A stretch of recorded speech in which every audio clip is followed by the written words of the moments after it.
The Late Night Alternative with Iain Lee on Talk Radio. We have ways of making you talk.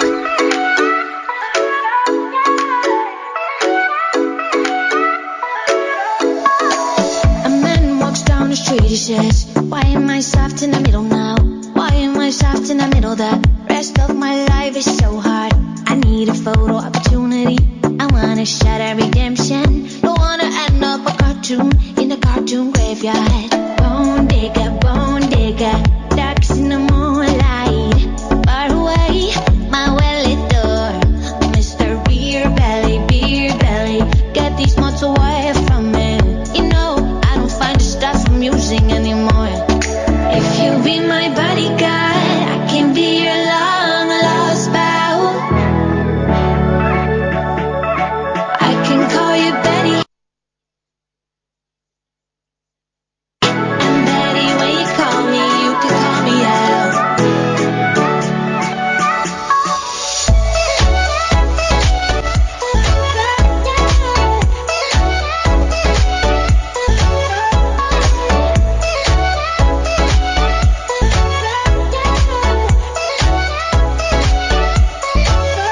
Good evening. Come on, guys. We're playing this, I'm going to say superior version of the hit song You Can Call Me Al. Here's my wife and family. This is Little, obviously you know who this is. This is Little Rose, featuring Ruby Prophet. Bone digger. This is great. This is taken all of the good elements of the Paul Simon song and removed all of that African nonsense and revealed it to be the classic dance track we always knew it was. Hints and allegations. So me and Katherine went and saw Paul Simon at the weekend at Hyde Park along with about 150,000 other people. And he was rubbish. 0344 499 1000 is the telephone number. You think that's harsh? He wasn't rubbish. He wasn't great. He was enjoying himself. Hey, do you know what? Me saying he wasn't great, that's not true.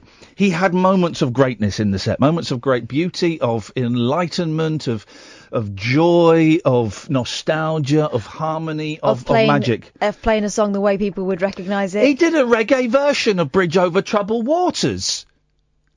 A reggae. And the thing is, they had a piano there. The bloke could have just played it on. They did a reggae version. Ian standing next to me, muttering under his breath, "How dare he? I was disgusted. Dare he?" It was great. He played for about 2.5 hours, right? And he talks weird, doesn't he? Well, he's had some work done. Well, he's had. I mean, his face is high. And his voice. We thought he was doing a voice for a bit until about the fourth link. We went, oh no, he's actually talking like that. I think he. I don't know. I don't want to say he was drunk because I don't want to get sued by the Graceland's touring machine. But he was certainly a little bit woozy. Maybe the sun. Maybe the sun had affected him. Right. I would say you can tell me, Katherine, whether I'm right or wrong. 70% so-so. No. Okay. 60% so-so. No. 55% so-so. Mm-hmm. 15% awful. What does that leave us? 30% sublime. Yes. Does that sound about right? Do those stats sound about right? Yeah. I was trying to work it out in my head. I reckon out of every 7 songs, there'd be one belter. And then there'd be 2 that were acceptable. The last encore, the encore. I don't applaud for encores anymore because you know what's happening. So the encore was great because he comes out and he did I'm sitting by the railway station, got a ticket for my did that beautifully. He's a great guitar player. Doesn't get a lot of credit for his guitar. He's a great guitar player. He did that. He did. He's got picker's fingernails. He has got long fingernails. He did that. He did Mother and Child Reunion. He did something else good. And then he finished Call with... Me Al. Everyone loved that. That wasn't the encore. Oh. Talking about the encore. The encore was Homeward Bound. Sound of Silence was the last one. Mother and Child Reunion, something else, and then The Sound of Silence. And that 20 minutes was like, whoa, yes. That's almost worth the £150 a ticket. But You Can Call Me Al was great. Flipping it. He's and I don't want to be... I'm not a racist, but... Oh, God. No, because I didn't like any of the African stuff, and I knew that was going to be a big bulk of the African stuff, right? I just didn't like his take on African sound. I'm going to be honest, I don't really like African music, all right? I'm dissing a whole continent's music. I don't really like it. So call me Steve Bannon, for goodness sakes. Call me Tommy Robinson, but I don't dig African music. But then he snuck in an Indian song as well. Oh, blimey! So, it was great. There were some kids smoking a doobie, and I thought, yeah, that's about right, actually, because Paul Simon was a big advocate of the first I was angry, and then I thought, nah, they're kids. They're smoking a doobie, they're smoking a J at a PS concert. I'm cool with that. And also, the whole thing had been set up to be a music festival. So there was the one group with the doobie, and there was one girl with her baps out. But she covered her nipples with, like, crosses of tape. It's the nipple that is the obscene part of the breast, because if you cover the nipple, you don't need a bra. So Paul Simon was I would say, mainly... Hang on a second, we just need to have a word from our sponsors. Go ahead, Picture Phil. G'day, this is Wally Dingo with your Aussie Rules Roundup. In weekend action, it was Essendon over the Suns, Melbourne over the Bulldogs, the Lions over the Hawks, the Eagles over Collingwood, the Swans, I do apologise, over North Melbourne, St Kilda over Carlton, and Adelaide over those Cats. I'll see you next week. Till then, check out another Aussie film classic, The Postcard Bandit, with Tom Long and Anne Byron. I'll see you next week. Thanks very much. I mean, he's a wee fella, his face looks weird. I don't get plastic surgery. I really don't get it. Unless you have been, well... There was a moment where you went, I don't like it when he waves his arms around. I don't like his arms. Oh, no, he's got, like, bingo wings. Well, and I said, well, that's the only original part of him. Well, he shouldn't have been wearing a short-sleeve T-shirt. I liked his medallion. He had a little medallion. I like that.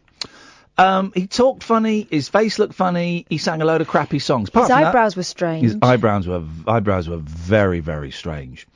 But there was some great... So this was at this big concert in Hyde Park, 150,000 people, I'm guessing, I don't know. We were in the Gold Circle, and it was a good old day. We got there just to see, like, the last 30 minutes of Bonnie Raitt, which is enough Bonnie Raitt for me. I like Bonnie Raitt. She was good, though. 30 minutes for me is great. And we watched that from quite a distance because we got there, we were hungry. So, of course, we stopped off to have a traditional festival, pie, chips and gravy. In the heat, the sweltering heat. It was boiling, man. We had this massive pie. I just fancied it. Then we went up and we got quite close and we saw James Taylor. Sublime. James Taylor. Now, fair play, right? Paul Simon's doing 2.5 hours. Unless he comes out and does hits, and all Simon and Garfunkel stuff, he was going to struggle. Yes, he disappeared up his arse and played a few songs that didn't really sound like songs. But James Taylor was doing 70 minutes, and well done. At no point did he go, and I would have welcomed it if he'd done it a couple of times. At no point did James Taylor go, well, here's one from my new album. And I would have been all right with that a couple of times. That's the price you pay. He did a 70-minute greatest hits set, and it was stunning. He came out, I can't remember what the first song was, but I'd forgotten how much I loved James Taylor as a teenager. And I used to, 14, 15, I loved the man. And I've never seen him live. First song was Carolina. Cara in my mind. I'm good. And I got a tear in my eye. I choked up a bit.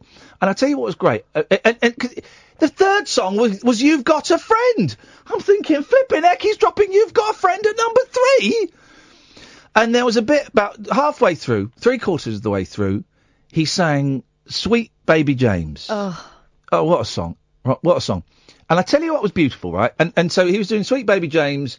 That would have been about 6:45. So it was still very bright, very hot daylight. And I nudged Kath and said, that woman, two rows, 2 people in front of us, she's having a little cry. And then I said, and that woman directly behind her is having a look. That woman over there. And we saw in our immediate vicinity three women, 3 young women, I would say, sort of mid-20s, like mid to late 20s. 3 young women openly weeping at James Taylor singing Sweet Baby James. And I thought it was absolutely beautiful. There was 3 in our immediate vicinity. So there were hundreds of people would have been in, at least, maybe even a couple of thousand people in tears at that song. And I was making up stories that their dad sang it to them when they were babies, or, all that. Who knows what the backstory was, but I thought it was beautiful, absolutely beautiful. And another beautiful moment, right? It was a long old day, and it was a hot day. And we saw James Taylor, then we kind of went all the way back and we got some Cokes and some waters, and then we came back to pretty much the same spot. And during Paul Simon, maybe about 3 depths of people in front of us, I noticed a dad, and he had 2 lads with him, and one I would say was 13 and one I would say was 9. Complete guess. And there were huge, there was a 30-minute stretch of that Paul Simon concert. That was tedious. The musicians were very talented, but boring. Oh, it was like watching Dire Straits. It was rock by numbers. It was boring. And I could see I just clocked this guy with his kids and saw them getting a bit restless. I thought, oh, they're not going to make it to the end. And then the very last song, Sound of Silence, or is it Sounds of Silence? It's listed differently. Isn't that interesting? No one knows if it's the Sound of Silence or the Sounds of Silence. Who knows? And he says the different thing in the song. And I looked, it was the last song, and it was dark, and it was still really warm. It was like being in the Mediterranean, and it was beautiful, right? There was this dad, and on his left was his 13-year-old son, and in between was his 9-year-old son, and they all had their arms around each other. And I saw this dad, see that they were all singing, all 3 of them were singing, I saw that as well, and I saw the 2 boys looking at the stage, and I saw the dad looking at his 2 boys and singing The Sound of Silence, and I thought, yeah, I know exactly what you're going through. I've got a pretty good idea of what you're going through, because I've done the same thing when I've taken my boys to see the Beach Boys, and when I took my eldest son, when he was, he wasn't even 6 then. It was like a month before he was 6 to see the Monkees, I think. Maybe a month before anyway. And I know what it's like. Maybe it's slightly different as a dad. I don't know. We can maybe get into that. And by the way, if you want to join in, 0344 499 1000. Maybe if you're a mum or a dad, or you're a son or a daughter, and you have been to a concert that's important to your mum or dad, do let us know what it was like and why it was important and how it felt like it felt. I wonder if it is slightly different for dads. I don't know. I'm just throwing that out there. But the joy of, for example, being with the Beach Boys, singing while they're singing God Only Knows, which is such a beautiful song. I mean, it was the first song at my wedding, but that to one side, it's it's an incredible song, and it's always been very powerful for me.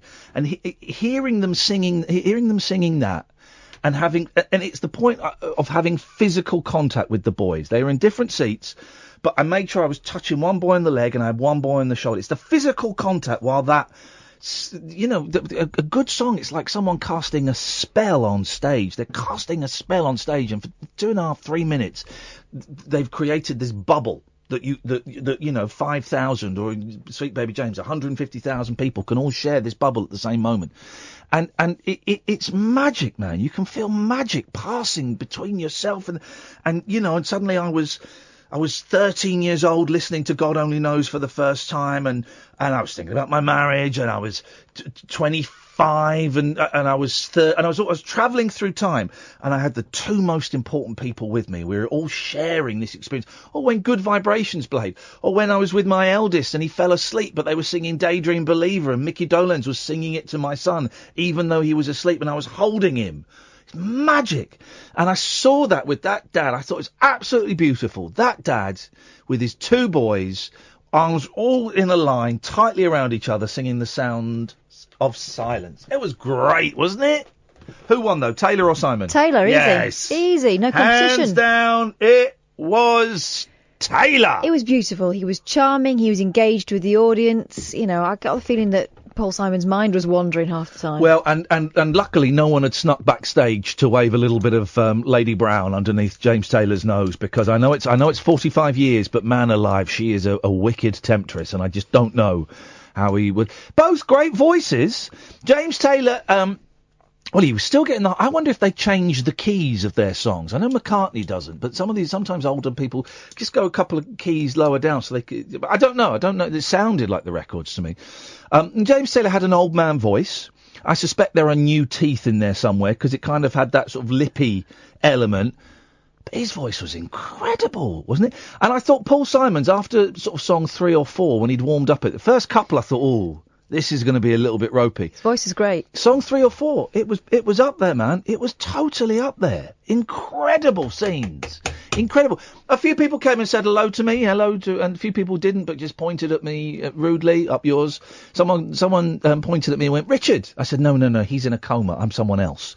Although he's out of the coma, Richard Bacon, I hear, which is great news. Anyway, we're wittering and we're twattering away here. If you'd like to join us, 0344 499 1000, the late night alternative on Talk Radio. It's electric, it's eclectic, it's always rule-free. It's the late night alternative with that man, Iain Lee. On Talk Radio.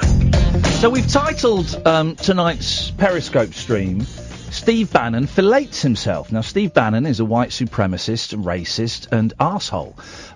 Former advisor to Donald Trump, and for some reason, I don't know if he has a book out or whatever, but he's doing the rounds, and people are. Can you look see if that camera's unplugged? Because I think it's unplugged, and I couldn't really give it stuff. Which camera? This camera here. You have to come around this way. I think it's unplugged. So Steve Bannon is doing the rounds, and he was on LBC defending Tommy Robinson, saying he's the backbone of the camera. If you follow that lead. No, don't follow that. Follow that lead all the way down and all the way around. Yeah, it's that. Can you just check that that's plugged in? Is it unplugged there? Yeah, push. Right. Jesus. Play a jingle. Experience the unconventional, Evening, boys. the unpredictable, and the completely unorthodox. Exactly. With rule-free Iain Lee. The late night alternative with Iain Lee. I've got no internet for the last 4 days. On Talk Radio. So Steve Bannon's doing the rounds, okay, and he's a white supremacist, okay, massive racist, anti-Semite, hates blacks, hates Muslims, hates everything, right? Hates Jews, hates the Jews. Oh man, the Jews! Wow, Bannon hates those guys. And for some reason, people are inviting him on their show. Well, I know what reason, because it will generate great content. No, don't give. He's got his own mouthpiece. It's called Paul Joseph Watson, and he uses that mouthpiece in every which way he can. So you let him go on Breitbart, let him do all that, but don't normalise him by putting him on LBC. He may have been on this station. God, I hope not. He's on the BBC. Just don't give him a mouthpiece. It's horrible, obnoxious. He's normalising white supremacy. So I gave the title to the Periscope. Steve Bannon felates himself. I don't know why. We were talking about fellatio last week. Steve Bannon was in my head.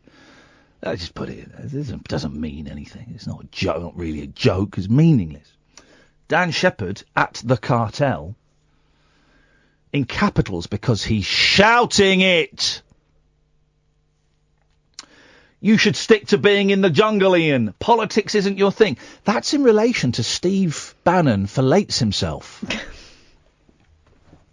That's not politics. That's human gymnastics. That's gymnastics. Well, gymnastics are human. I don't need that word. It's also highly improbable when you look at Steve Bannon. That's gymnastics. So go and say hello, everyone, to at the Cartel. Why is he following us? Oh, well, here's the thing. I did something. I did 2 crazy things on Saturday night. 2 really crazy things. One of them was I watched The Couple's Retreat starring Vince Vaughn. Ooh. That guy's great. He can get a comedy out of a really dull, lifeless, cliched, slightly sexist scenario. He can get a great comedy out of that. He can get a 5.6 out of 10 out of that. I think he makes tedious bro movies and he's too old for it. Beautiful. Great. I love it. As you say, he plays a man baby, and I went, yeah, fantastic. This film was great because everyone in it had to strip off. Well, the men were wearing long shorts and the women were wearing bras and sexy panties. Yeah. So I watched that. So that was a crazy thing. The other crazy thing I did, and I'm going to announce it. Something may happen, nothing may happen. I had 785 people blocked on my Twitter feed. I unblocked all of them. Why? I unblocked all of them. It took an hour, because you've got to do it one by one. I unblocked them all. Sorry? So this control of the Twitter thing is working brilliantly. Oh, this is part of it. Whoa, this is part of it. This is part of it. Have I tweeted today? Did I tweet over the weekend? No, I don't think so. I've unblocked everyone. I've unmuted everyone. Because, and I'll tell you why. Because I believe in giving people a second chance. So I have taken it upon myself to give everybody on Twitter a second chance. And I've unblocked them. And so far, it's going all right. They haven't noticed you've unblocked them. No, exactly. But though the Twitter control is great, it feels like a great purge just doing it, because I just think there's a lot of people blocked. And it feels like it's just a great purge. Didn't use Twitter, I don't think I used it. I might have used it Saturday evening to try and sell a couple of tickets to the show in Manchester, of which there are only 9 tickets left. And that's it. And it feels great. No, Twitter's great. I'm not checking it in the middle of the night anymore. The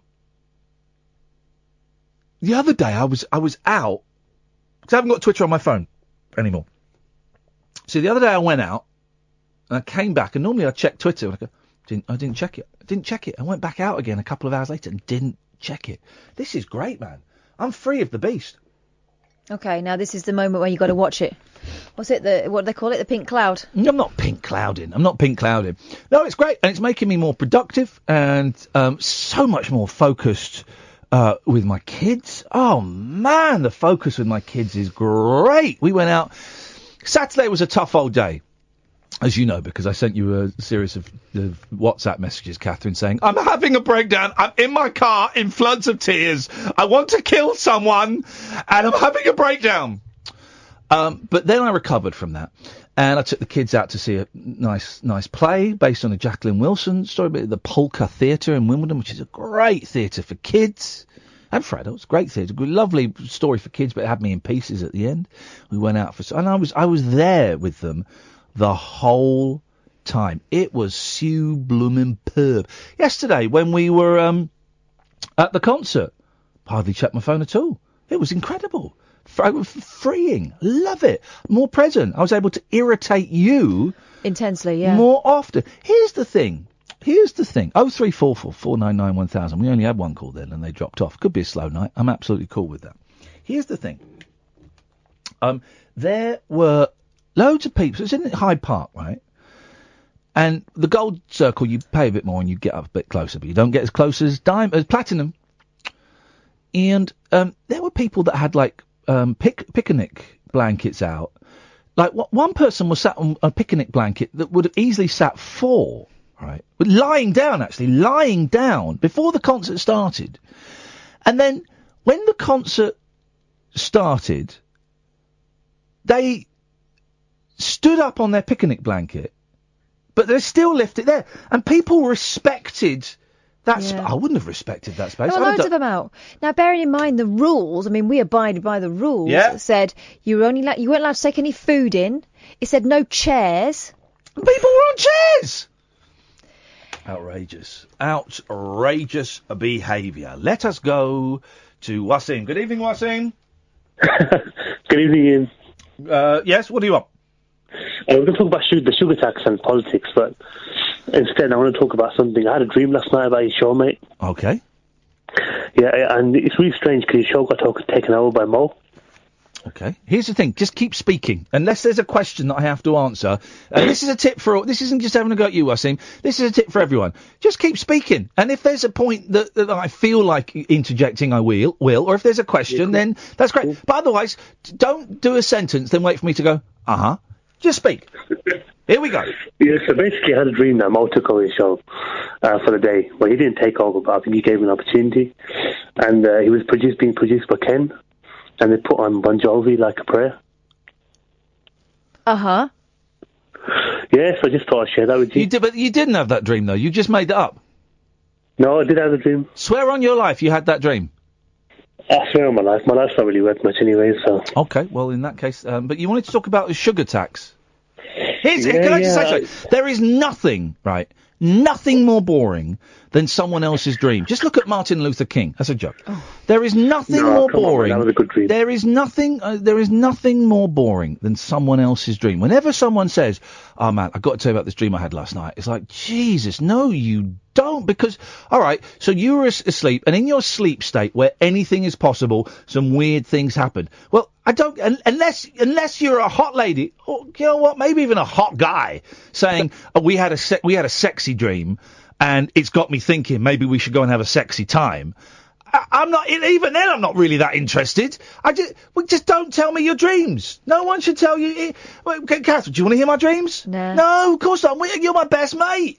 No one wants to, unless you like, unless it's like the 10th of September 2001, and you go, man, I had this dream. There were these two aeroplanes, and they crashed into these big. There was like these sort of two towers, like these sort of twin towers, and these planes. Unless it's a dream like that, I couldn't care less. It's got to be pretentious, Wasim. Yeah, that wasn't pretentious. He's gone. He's put the phone down. Flipping heck, man. Because he said his monologue. Yeah. Have we got one? Let's do it. Across the UK, online and on DAB. The Late Night Alternative with Iain Lee on Talk Radio. Mike Stewart's not digging the show. At pirate_radio_DJ. Oh, I bet he talks like that, Meg. Oh, God, what happened to you, Iain Lee? I liked you. You used to be funny. Now it's like listening to paint dry. All right, Mike, let's just see. Oh, you've got 125 followers, and I bet your life is a complete and utter failure. Well done.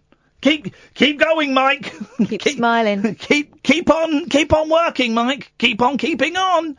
One day at a time, brother, you miserable git. Here's the thing, right? Here's the thing. As a society, partly because of people like Mike, partly because of that Dan, and partly because of Steve Bannon and Tommy Robinson, but all of these different Trump and Johnson and Theresa May and all of these people, right?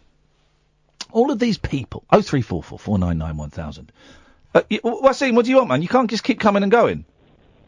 No, mate, the phone got cut off. All right, well, quickly, let's get to the point, because I'm doing the thing now. Oh, no, nothing. I just don't want to let you know the phone got cut off. All right, well, yeah, Jesus.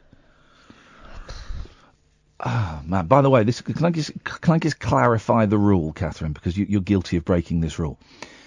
If person A phones person B, and if at any point that phone call dies, lack of signal, whatever, it's person A's responsibility to phone back, not person B's.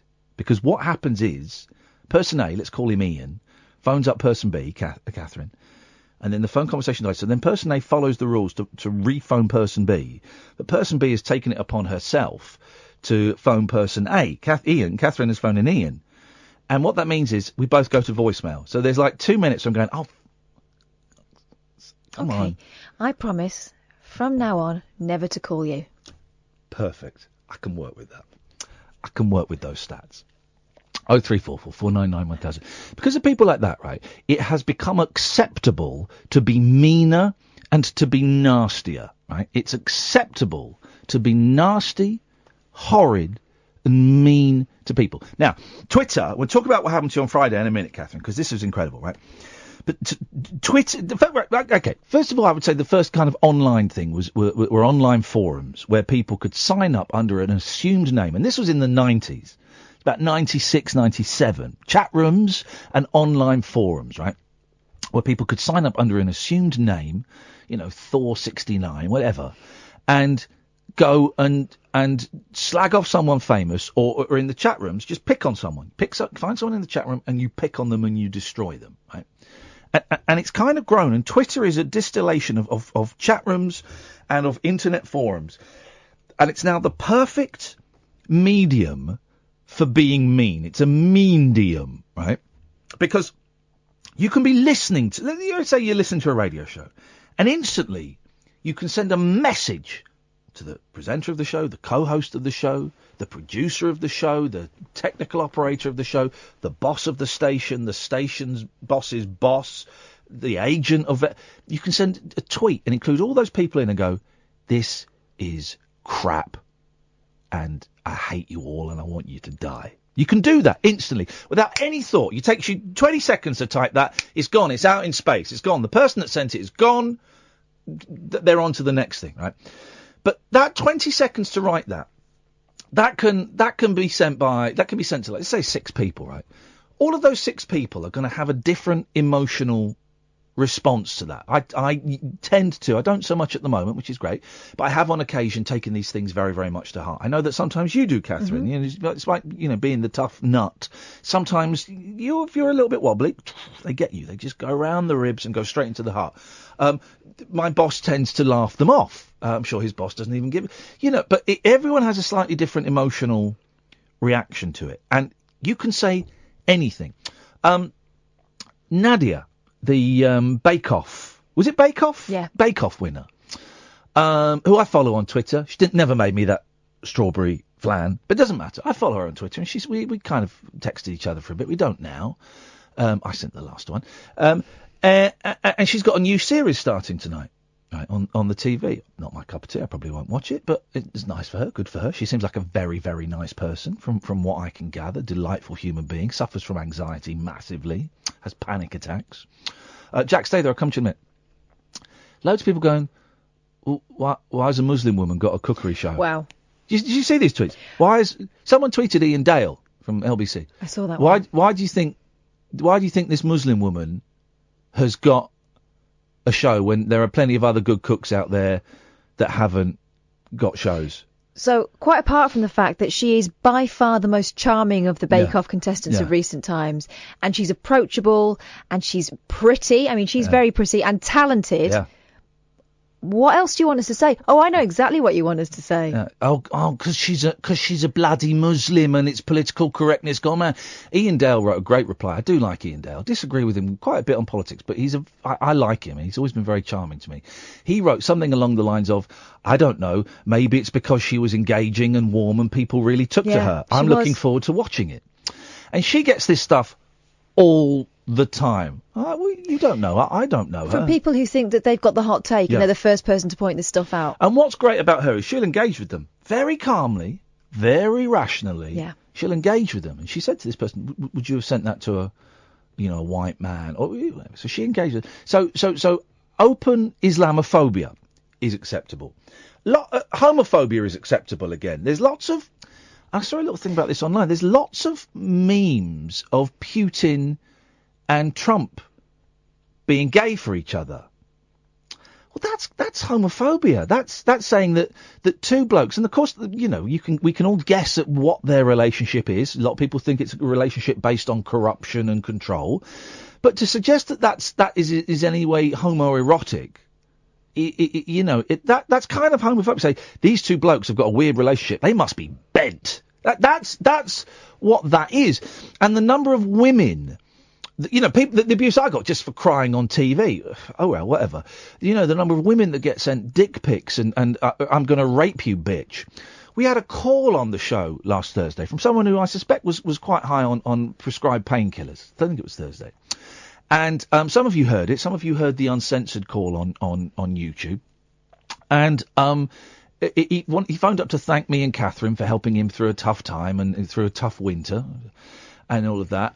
And then he called Catherine a bitch. Now, at first, I thought it was misplaced banter. I thought he just completely misjudged the tone, and a quick, oi mate, steady on, that ain't acceptable, would have got him going, oh, I'm so sorry, I didn't mean it like that. Bitch is a strong word, but perhaps it was a misjudge of tone.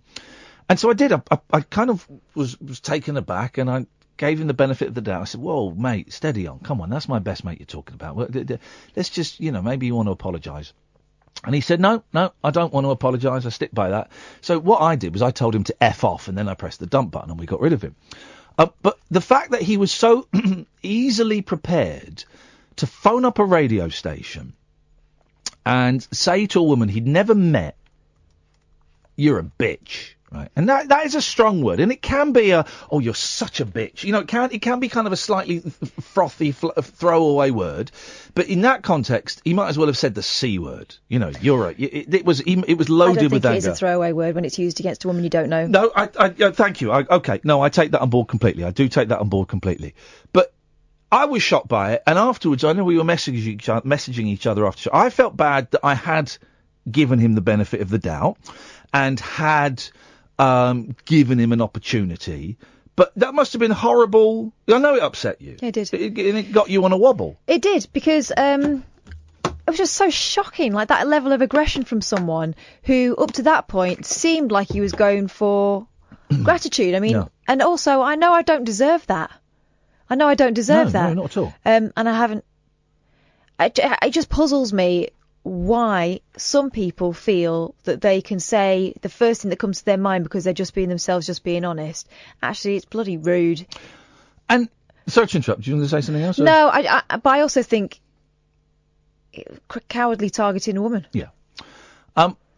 There's almost a point. There's not really a point. We're just talking about how mean this has kind of grown and has become acceptable again. The reason that we are not, if you watch us on Periscope, we've turned off the chat, and it'll be turned off permanently now because I can't monitor it. And most people on there are good people.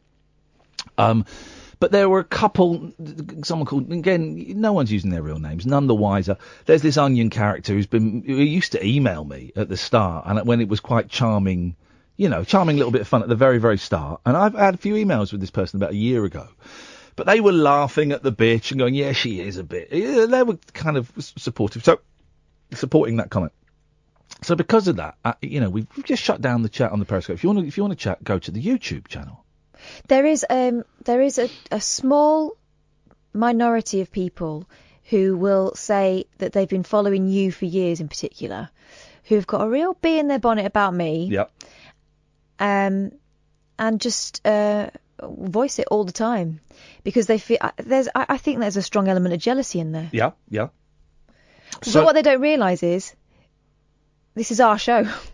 And I'm not picking, we're singling out Katherine there just because she's here an example, but this is everywhere now. And maybe you want to phone up, and if you want to phone up and share your stories of it, 0344 499 1000.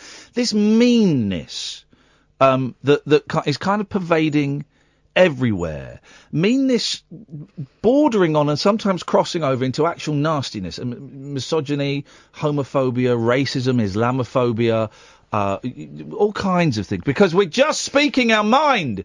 If I want to call out someone, it's free speech. Okay, well, free speech has consequences. Do you remember last week we were looking at a story about how wolf whistling is set to become a crime? That's a kind of a made-up story because wolf whistling isn't set to become a crime, but harassing women in the street, of which wolf whistling is a small part of that, harassing women in the street and being vocally aggressive, is possibly going to become a hate crime, and rightfully so. And the Star were going, well, this is outrageous, there's nothing wrong with it. And I'm sure that, I'm sure that there were other presenters on this station and other stations going, well, this is just a good bit of British banter.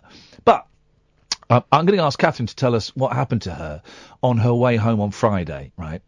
And this is horrendous, right? This is horrendous.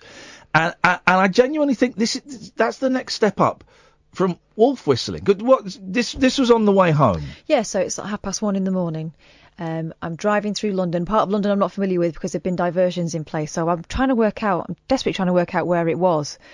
Because I know that there are people listening to this who will say it didn't happen.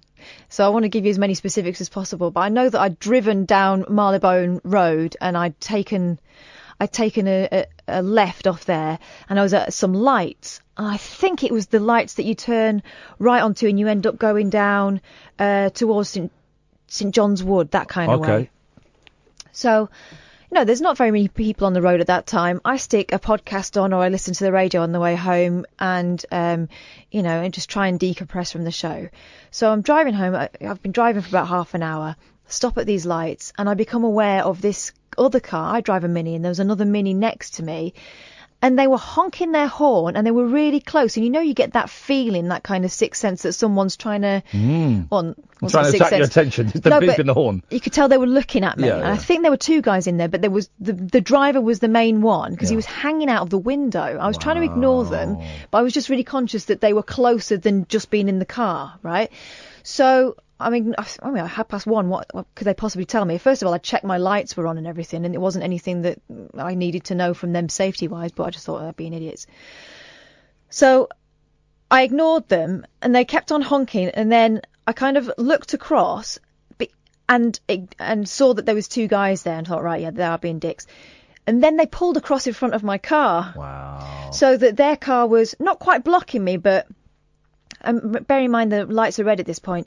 It was like a good portion of the front right-hand side of their bonnet was across my car, so I couldn't avoid looking at them. Yeah. And he hung out of his window, and he was like being suggestive and making kissing gestures, and and I was like, inside I was thinking, it was all happened so fast. I was thinking, really, I can't believe this.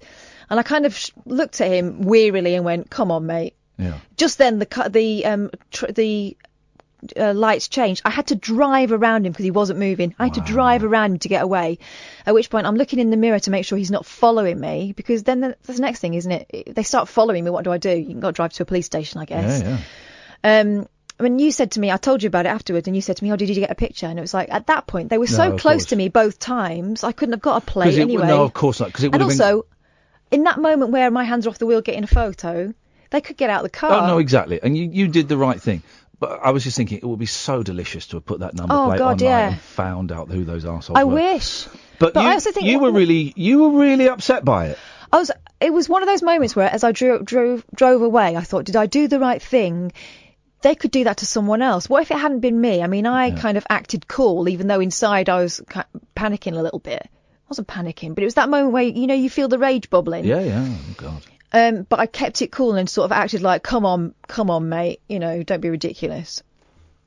But actually, I was thinking, what if it had been an older woman? They couldn't have seen me. So all this, oh, you're gorgeous, all this bollocks. They couldn't have seen me anyway. It wasn't a flattery thing, not even a misplaced flattery thing. It was, I can see a woman on her own in a car. I can smell tits and a vagina. That's it, though. I mean, that's what it is. What if it had been my sister or my mum, or or a younger woman? Or you've had a kid in the back that or a woman that something has happened to. Or what if it had just been you? Do you know what I mean? It was you, and it happened to you, and that is awful. And I was upset because it's my mate. And you were upset, and you guys just said, look, just get home and we'll talk when you get home. Mm-hmm. And you were upset when you messaged me. And the next day it obviously had an impact on you, and you were a little bit grey. I'm just bloody furious about it, because it's that thing of, I don't see myself as being any less of a person because I wasn't born with a penis. And I'm a bit pissed off that I'm a 40-year-old woman and I'm still having to deal with this shit. Why are we telling this? Because it's just, I don't know really. It's just this meanness and this bullying and this, I mean, who in their right mind thinks it's acceptable to see a woman in a car, whether it's one bloke or two blokes, and go, right, well, let's try and scare her. What? Or did they think I was going to go, yeah, come on then lads, let's go and have it off? What is the thinking behind that? Man, what's the thinking behind that? So, yeah, I think it's great, this thing about Bannon wolf whistling and all of that. But remember, that's the second time something like that's happened to me on the way home from work. Yeah. Do you remember that time they were just driving alongside me, peering in through the window? Yeah. This is nuts, man. There are some great, beautiful, wonderful people in the world, and most of them, most of you are those great and beautiful, kind people, and that's great. And we don't want this to be we're not scaremongering, we're not trying to create fear and tension. I'm just asking the question: when, how, why is it so acceptable to be mean, to be nasty, to bully? And your examples of it. Gerard's calling in. Yes, that's great news. I can cross that one off here. Your examples of it, and what do we... can we stop it? Also, I dare someone to come up and say again, because you hear it every day. Oh, it's gone too far now. Women have got the power. Poor men. No. All right. When women can walk down the street at night without carrying their keys like Wolverine, then we'll talk about who's in charge. We've got some phone calls. We've got Jack, we've got Roger, we've got Dion, we've got Gerard, who's got the logbook. Look, I've written his name and circled it down on my things to talk about. Where is Gerard? 034, we're late for the ads, sorry. 0344 499 1000. We will get to all of you. Jack, you've been waiting the longest. We'll get to you first. This is the Late Night Alternative on Talk Radio. The Late Night Alternative with that man, Iain Lee. There's no strangers here, just friends you haven't stalked on Facebook yet. Have never sent my picture to anyone who didn't request it. The Late Night Alternative with Iain Lee on Talk Radio. Yes. I'm enjoying chatting, and I've not even called you a pedo yet, which I will do in a bit. A pedo. A pedo. If you wrong me, I'm calling you a pedo, all right? So we'll explain. It works like that. Apparently it does. Oh, no, I'm not a multi-billionaire. Let's go to Jack first. He's been on the longest. Good evening, Jack. Evening, Ian. Evening, Cass. Jack, What have you got for us? Well, I was just going back to what you were speaking about the gig at the weekend. Yeah, about, go on. The Beach Boys and about God Only Knows, which I think is just such an amazing song. And you were talking about your boys and you were talking about being a dad, and it got me thinking about this. I don't know if it's a myth, and I think you're the guy that will know the answer. Go on. Because I've heard that. I've always thought God Only Knows is about kind of like, God only knows how awful my life would be without you. Like, God only knows what I'd be without you in my life. Yeah. But I heard someone once say to me, no, it's actually about the writer's father who was horrible, and he's actually saying, God only knows what I could have been without you in my life. No, it's about being in. The whole album, Pet Sounds, is a love story. But take out Sloop John B. The whole thing is a love story. It's about being young, being in love. Wouldn't it be nice? You follow the story through. Wouldn't it be nice? God only knows. And then full of angst and self-doubt. Then having an affair. Then pining for a lost love. That's the whole story of the album. So God Only Knows is it's kind of about that that feeling you get when you have your first love, right? And you think this is it, and this is everything. And your parents going, well, just tread cautiously, because this is it. I'm going to be in love with this woman, this man forever, this girl, this boy forever. And oh, God only knows what I'd be without you. I'd be nothing if you left me. Yeah, the stars would go on, and yeah, the moon would go on. Yeah, life would go on, but I'd be nothing without you. That's what it's about. Nothing to do with his dad. Although his dad did once, to punish his boys, he did stand on the dining table and do a shit on a plate. So yeah. Yeah. Right, so it could be. No, it's not! I think there's something about when they were writing it, someone said it should be... No, there's nothing. Are you going definitive? I'm going definitive. And do you want, what does he ask? Qualifications. I've studied the Beach Boys my whole life. Okay, alright, okay. Although, do you want to... I was going to play this last week. I'll tell you what we'll do. I won't play it now because it's quite long. Well, it's 40 minutes. I won't play the full 40 minutes. After 11, how well do you know the Beach Boys' oeuvre, Jack? Oh, I love the Beach Boys. Help Me Rhonda? Yep. Right. Help me, Rhonda. Help me, Rhonda. I love that. Bam, but it's a pointing song, isn't it? Oh, here we go. 0344 499 1000 pointing songs. Help me, Rhonda. Help me. It's a pointing song. Anyway, after 11, I will play you a snippet. There's a great bootleg of the recording session for Help Me, Rhonda, when Brian Wilson's dad, Murry Wilson, turns up at the studio. And it is the most uncomfortable listen you will ever hear. I'll play some of it after 11, but it's definitely not what God Only Knows is about. Okay, I'll take your word for it. Thank you, mate. Cheers. I've got to move because I want to go to Gerard! How's it going, Ian? How's it going? Oh, mate! I'm showing the YouTube audience my list of things to talk about. Your name is in big letters and circled. What the hell's going on, big man? How's it going, bro? How's it going? Listen, Kath, I'll agree with you what you were saying. What I want to speak to Ian is regarding people and how they talk nowadays. Hang on. Have you got our logbook? Yes, and as I speak, it's getting printed as we speak. I'm just... Everything's all going to eat. We thought you were Scott Mills and you were stealing it for your show. Because a phone call would have been nice, Gerard. A phone phone call would have been nice. Anyway, Ian, no, sorry about that anyway, buddy. Sorry about that anyway, but I'm going to hear anyway, and I've got a good Bless you, buddy. You let us know when you're done and you send it back. Thank you, mate, as long as it's safe. Listen, Ian, just to talk about the way people talk nowadays, Ian, right? Yeah. And I'll agree with Kath, what she said earlier on. People are just jealous nowadays. That's all it is. Also, Ian, what we've got, as well as working, I'm also doing my Bachelor of Arts in Social Sciences. I'm doing Open University at night, and it's really hard work. And it covers a lot of sociology, psychology, and economics and politics, how it's all connected. And there's a famous Canadian sociologist called Irving Goffman, and he presented a book that's called Presenting the Self in Their Social Life. Yeah. Now, what we've got, Ian, myself and yourself and Kath, and when I meet you at your gig, we what you call a shared understanding when we communicate, right? Right, go on. But within that, you've got obviously different people with different understandings and what they say. And again, it's all due to what people, the context of what they say, the content and its interpretation and its potential. But the majority of people in normalised life have got what they call a shared understanding. And I'll also bring a bit of politics into as well, Ian and Kath, right? You've got this laissez-faire neoliberal approach where people nowadays don't care. They don't care in life, they don't care at their work, and even when they speak to one another, they don't really care. Yeah. Oh, this bit I didn't understand the first 3 minutes, but this bit I got. Yeah, you're right. A lot of people don't care. We're disengaged from everything around us. Yes. That's right. Aye. And that's it. As I say, it's just people nowadays, they just don't seem to care. But why are they why have they got this laissez-faire? Is it technology? Is it social media? Is it games? Is it TV? What is it? Fear, Ian. It's fear. Of? It's a psychological fear. That's what it is. Like, it all goes back to these, as you could say, crawling off of trees and straightening their knuckles, like, evolution is part of evolution, Ian, right? But fear of what? Fear of what? Death?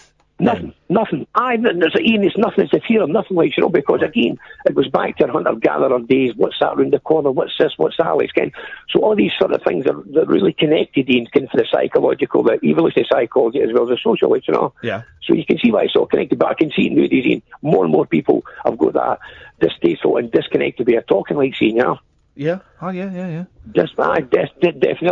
Can we? All right then. Well, that's the downside. Is there an upside? Can we change it? Can we do anything?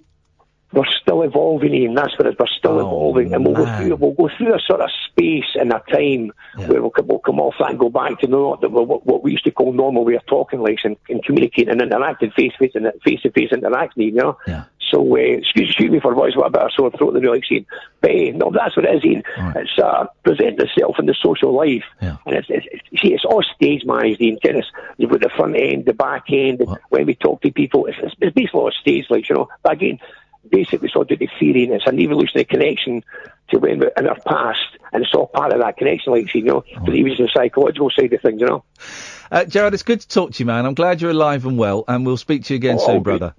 Right, thanks, Ian. Thanks, Kath. Ta-ta, bye-bye. I love it when we have a intellectual call that I don't understand. So good. I got the middle bit about no one cares. They were all kind of in this cotton wool bubble, and no one do what really you cares, want. and that's why. You see examples of caring, like the Trump protests and stuff like that, but really most people don't care, as long as you're comfortable. I remember our strict I like that, Jack, thank you. deputy headmaster, Mr. Bomer, once getting Mr. what? Bomer. Wowzers. We didn't even think of that. Dangerous That's name. how innocent we were. Wowzers. We were also terrified of him, so we wouldn't have dared. You've got 15 seconds. Getting us into an assembly and shouting at us and telling us that we were all from the generation of if it feels good, do it, and we were going to come a cropper. And he was right, look. He was. He was predicting Brexit and Trump. The Late Night Alternative with Iain Lee on Talk Radio. We have ways of making you talk. Well, since she put me down, I've been up to and in my head. I come in late at night and in the morning I just lay in bed. Miranda, you look so fine, and I know it wouldn't take much time for you to help me, Miranda, help me get her out of my heart. Help me, Miranda, help me, Miranda, help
great song, and for a long time it was my favourite of all the Beach Boys songs. Odd choice.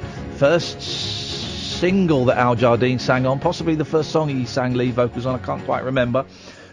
In a bit I'll play you, you can find the whole 40 minutes online.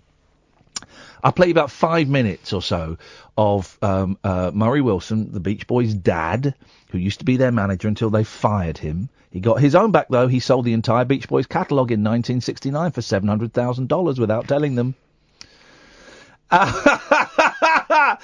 Just finishing reading I love reading about the Beach Boys, and I've read their stories so many times, but I just love it. I sounded like David Prever then. I just love it. No, you sounded sincere. Okay. And he rocks up at the Help Me Rhonda session, and he's drunk, and he starts bossing the Beach Boys around. And they're already, when was Help Me Rhonda? 64? So they've already been massive for 2 years. It's incredible. So uncomfortable. But really interesting hearing, well, Murry Wilson's probably younger than I am in that, but hearing, forget that they are the biggest, this is just before the Beatles happened. Just as the Beatles happened. So they were like probably the biggest band in America at the time. But it's just that it's the dynamic between overbearing dad and 3 sons, one of whom he absolutely, worships and adores, Carl, one of whom he despises because he's so naughty, Dennis, and one of whom he is jealous of, Brian. And then you've got Cousin Mike Love and you've got band member Al Jardine. But it's the relationship between the dad and those 3 sons. It's fascinating. We'll do that in a minute. We've got a couple of calls we've been waiting for ages. It's the man who inspired the title of tonight's Periscope. It's online cheat. It's Roger! Good evening, Iain and Katherine. Roger! Hey! Roger! Hey, Roger, how you doing, man? I'm great.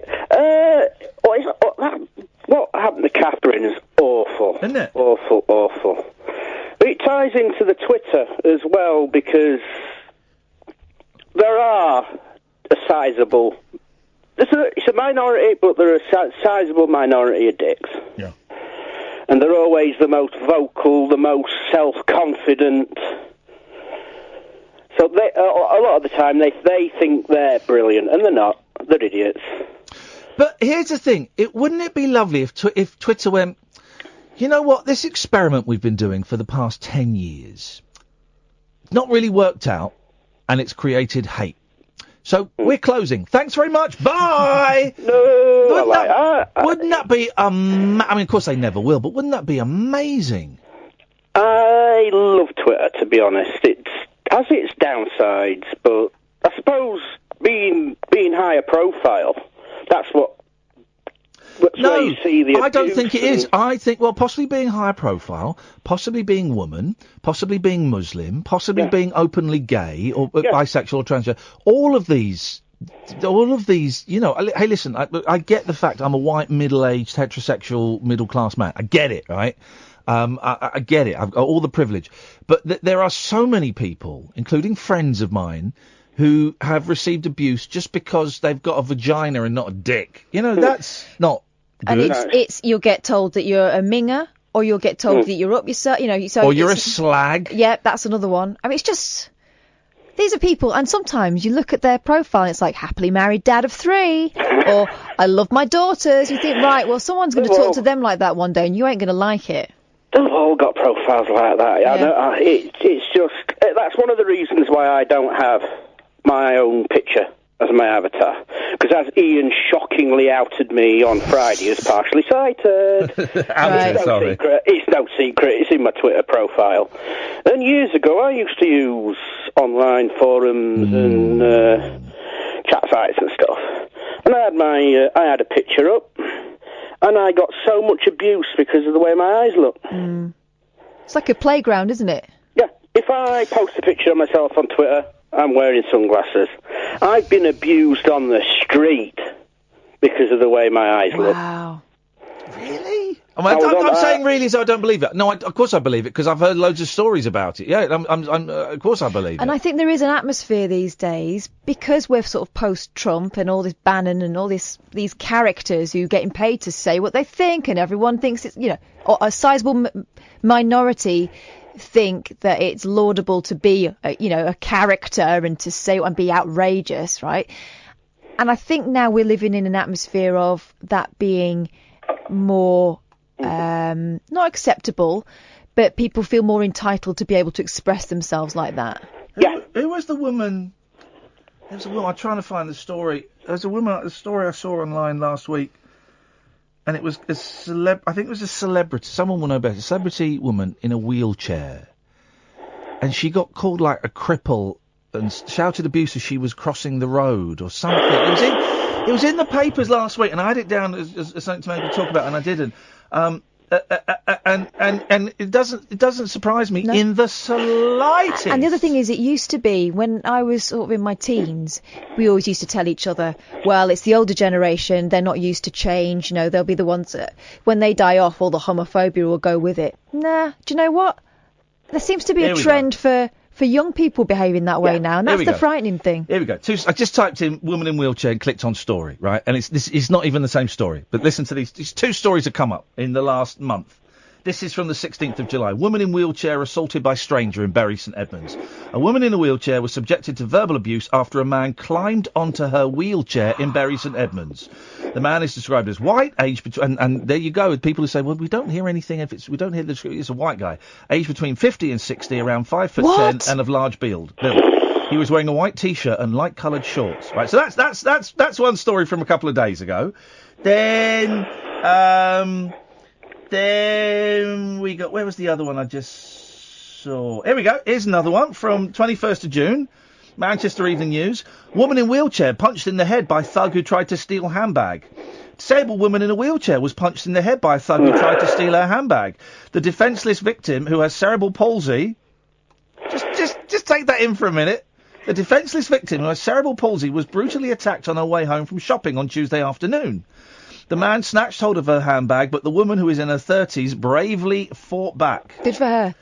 He punched her in the back of the head, and she screamed before he fled. Right? Is it wrong that I find that less shocking because there was at least a point to that attack than the bloke who clambered onto a woman? Hang on, there's just... my computer's frozen, because I just want to...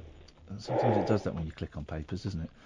Let me just read one more, because I just saw another one. There's loads, by the way. There's loads. 13th of July.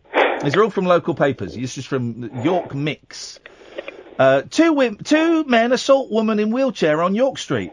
13th of July. A woman in a wheelchair was subjected to a verbal and physical assault in broad daylight. The woman and her husband were on the village in Haxby at 2:15 on Thursday, July the 12th. Two men verbally abused the couple, and one of them pushed the woman, who was in an electric wheelchair. God. I literally just typed in woman in wheelchair, click the news button, and those are in the top 10 It's incredible, and people feel empowered to do that stuff. I'm just speaking my mind. It's horrendous. I'm looking that way. I've not had anything quite as bad as that. I've been assaulted once, but that wasn't anything to do with my partial sight. He was just a nutter. But the incident that stuck in my mind was long before. It must have been about 12 years ago. Walking along, minding my own business, chatting away to somebody on my mobile. Next minute, I'm passing a bunch of fairly young people, probably late teens, early 20s. One of them stands up, points at me. Look at his eye. No, man. Middle of the town centre. Middle of the town centre. That's got to be at least 12 years ago. Well, here's the thing, right? My boys don't do it so much now, but occasionally they will see someone who is different for maybe it's a disability or they look different, and they will stop. Actually, they've not done it for a long time because their nan is in a care home with lots of people of all different kinds of physical disability, and when they go and see her, they help.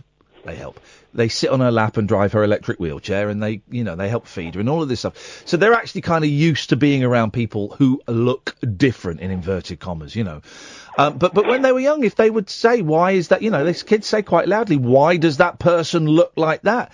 And I'd always make a point of going, well, explaining it to them. And for kids to do that, that's kind of normal, because kids like uniforms and they like everything, making sense. And when it doesn't, they go, well, that looks different, and that's fine. And let's be honest, we encourage them to ask questions. Oh, God, yeah. But when you got actual adults go and look at that bloke's eyes, ugh. What? Yeah. That little story, what you just said then, that reminds me of an incident when I can't remember my oldest or youngest nephew, my dad was taking him to school, and he saw his first person of colour for the first time. And he innocently goes up to the dad and the other kid, just looks at them and says, why are you two a different colour? Yeah. Like racism, bigotry, it's learnt behaviour. You're not born with it. Yeah. You're not born with it. Exactly. Someone's just tweeted me. It's an actress called Shirley Houston who's in Coronation Street, got abused. Shirley, who plays Izzy Armstrong in the ITV soap, was crossing the road, she's in a wheelchair, when a male motorist shouted a vile and cruel slur at her. Oh, God! Oh, this is awful. I remember what it is now. I'm going to say a really horrible word, Roger. No, don't worry about it. And I'm going to say it because I'm just going to say a word, okay? And I apologise in advance, but this is what she tweeted. Was just crossing the road, and a car beeped at me, and a man shouted, "Spastic." Ooh. Yeah, I'll call that at school. Spastic. That's incredible. I mean, again, at school. I bet we can date that person from that insult. Kids sniff out weakness, and I use weakness in inverted commas. Difference, I suppose, is a better word. Vulnerability. But for a bloke driving, an adult driving a car and a woman's crossing the road. But even if you thought that, right? Even if you're in your car and you think, look, that's bad. Even if you're thinking it, to then wind down the window, think, I'm gonna tell her, and lean out and say that. That's taking it to a whole new level. But you know what? Some people will be the arsehole minority will be thinking while we're having this conversation. Yeah. Virtue signalling. Yeah. Now, I don't care. In my experience, virtue signalling is a term used by arseholes to try to shame you for having a conscience. Yeah. Social justice warrior. As soon as someone uses that term or snowflake, no, never mind, mate. No, I don't buy the virtue signalling. Someone anonymous says, I thought your show was an alternative to Trump, Brexit, and Muslims. Have you been ordered by your bosses to talk about these boring? I've not really talked about Trump. I've not really talked about Muslims. I've not talked about Brexit. So you can stick that right up your backside. Maybe the Q confusing the news with the show. They could be. Roger, did we get to the point of your call? Actually, I do have another point because it segues into all this because. You were talking about when we're talking about kids and being bullied and all that lot, and you can get away from that. Yeah. When in the days of social media now, you can't. Kids will get bullied. Yeah. Kids will get. Cause I had a Twitter rant earlier. Because I got real. Not nasty. I got really annoyed because I'd seen an article on a website. Yeah. And it was questioning smart speakers and their suitability for children. But of course, you've got to be careful with. Hang on, do you have a rant about smart speakers? Well, like Alexa and stuff. Yeah. Oh, come on, man. Yeah, I'll explain. No. Hear me out, Alex. You might get it. You might get it when I'm finished my point. You'll get it in a minute. Go on. Cheeky git. Yes. But whenever there's articles like this, of course you've got to be careful. What articles? What, saying that they're like a paedophile's delight? Was it Elon Musk writing it? Not quite, but it was questioning whether. Well, one of the organisations quoted were calling them data gathering devices. Yes. Ooh, so sinister. Well, no, I think we're going to fall out because I think they are. My sister was telling me, right? Was it my sister? Someone once told me, right, that they had an Alexa, right, and then they were talking about something. Like, they were talking about cottages in Wales, for example. I don't know what it was exactly.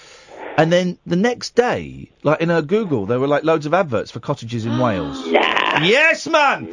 You're calling my sister a liar! Or whoever it was. I think it was my sister. You calling my sister a liar? It could have been a coincidence. Don't say that, man!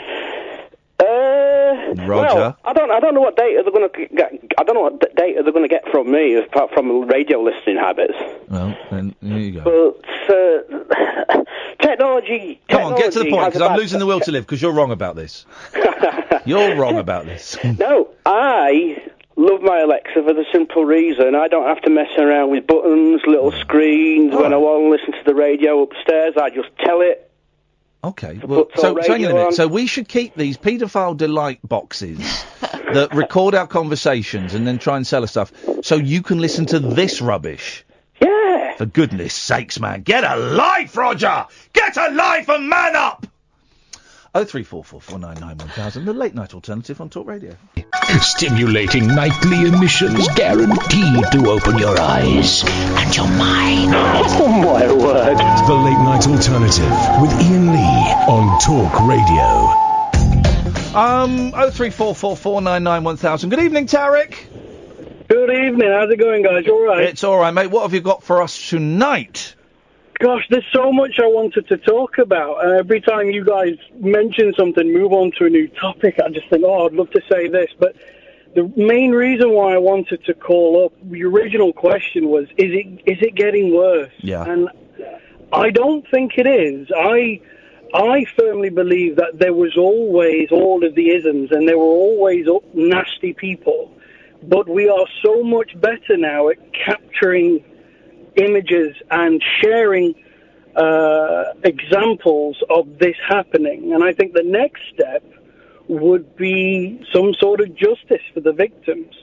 Well, but hang on, you say it's not getting that there was a white supremacist up until about 6 months ago as the advisor to the President of America. And now he's being invited on all the radio stations to spout his racist trap.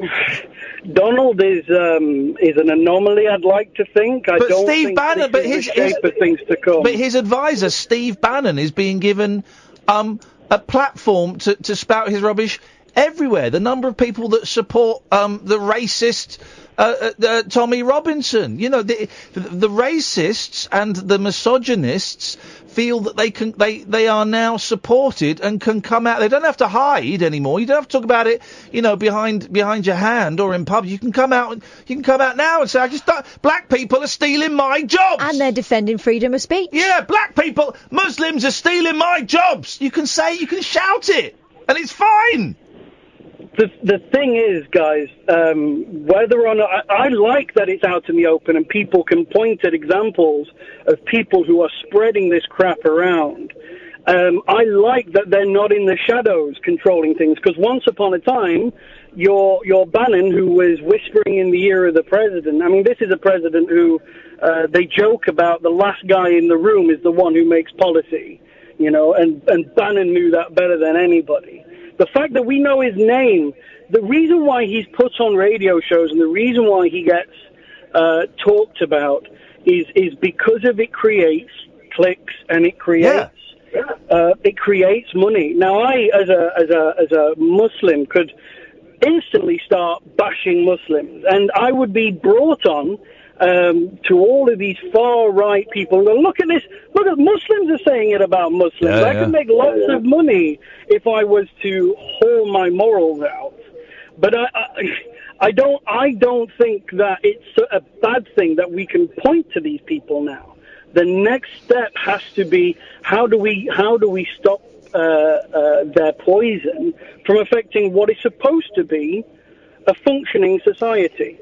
And there are people in these groups that get attacked that are spouting equal poison. Let's be fair. But there are people that make a shed load of money. Katie Hopkins and Steve Bannon and Paul Joseph Watson. The thing is, we see it for what it is. The majority of people see it for what it is and realise that, and as you say, that it's better to know your enemy and know where they are and know where these people are and what they're saying. But there are some people who go, Oh, right. Well, it's on the TV, so it must be okay to talk like that. At last, someone's on telly saying what I think. I hate those black guys. That's it.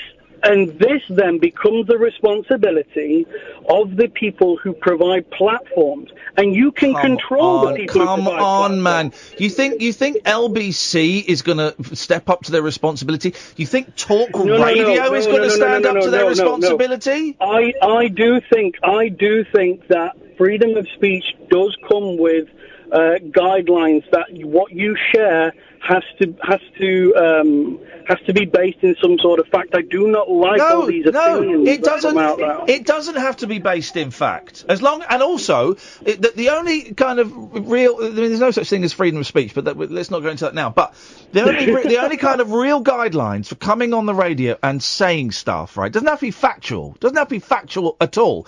Is as long as you're not inciting violence or libeling anyone, that's it. And these people are dead clever, so they can go just up to the line. They can go. They're not saying, "Hey, let's go out and beat up all the Muslims." If you see a Muslim today, beat them up. They're not saying that. What they're saying is, you can't trust these Muslims. You can't, because their whole book that their religion is based on is written by a paedophile, and it's about if you're not a Muslim, then you are the enemy. So they're not saying go out and attack Muslims, but they are angering people who are listening and buying their crap. They're angering them, so the people at home are having their own thought, thinking, man alive, I hate Muslims. I'm going to have to, if I see one, they're going to get It's smacked. the whole dog whistle thing. They are sowing a seed there that other people will, most people won't hear it. But some people will hear it and feel like they need to do something about it. And that's the dangerous thing. This is kind of one of the... I sort of get where you're getting at, because, for example, I was listening to one of the BBC radio stations when Donald Trump was just landing, and they had a chap who was talking about how much he likes Donald Trump, and a female who was talking about why she's protesting against. And I was listening to the chap who was talking about why he likes Donald Trump, and I can't help but feel like what a lot of people do who are spouting this hate that you guys are talking about is they have like a spackled approach. They will say 20 things, and they only need one thing to stick and land in the hearts of people. Now, honestly, I've not got an answer for you. The only thing that I can do as a British Muslim with British heritage and Palestinian heritage is to just be a good person, be a good neighbor, but I've got to be honest, I am terrified about the idea of bringing children into the world right now. My sisters and my wife choose to wear the headscarf, and it makes them a target. I'm Caucasian.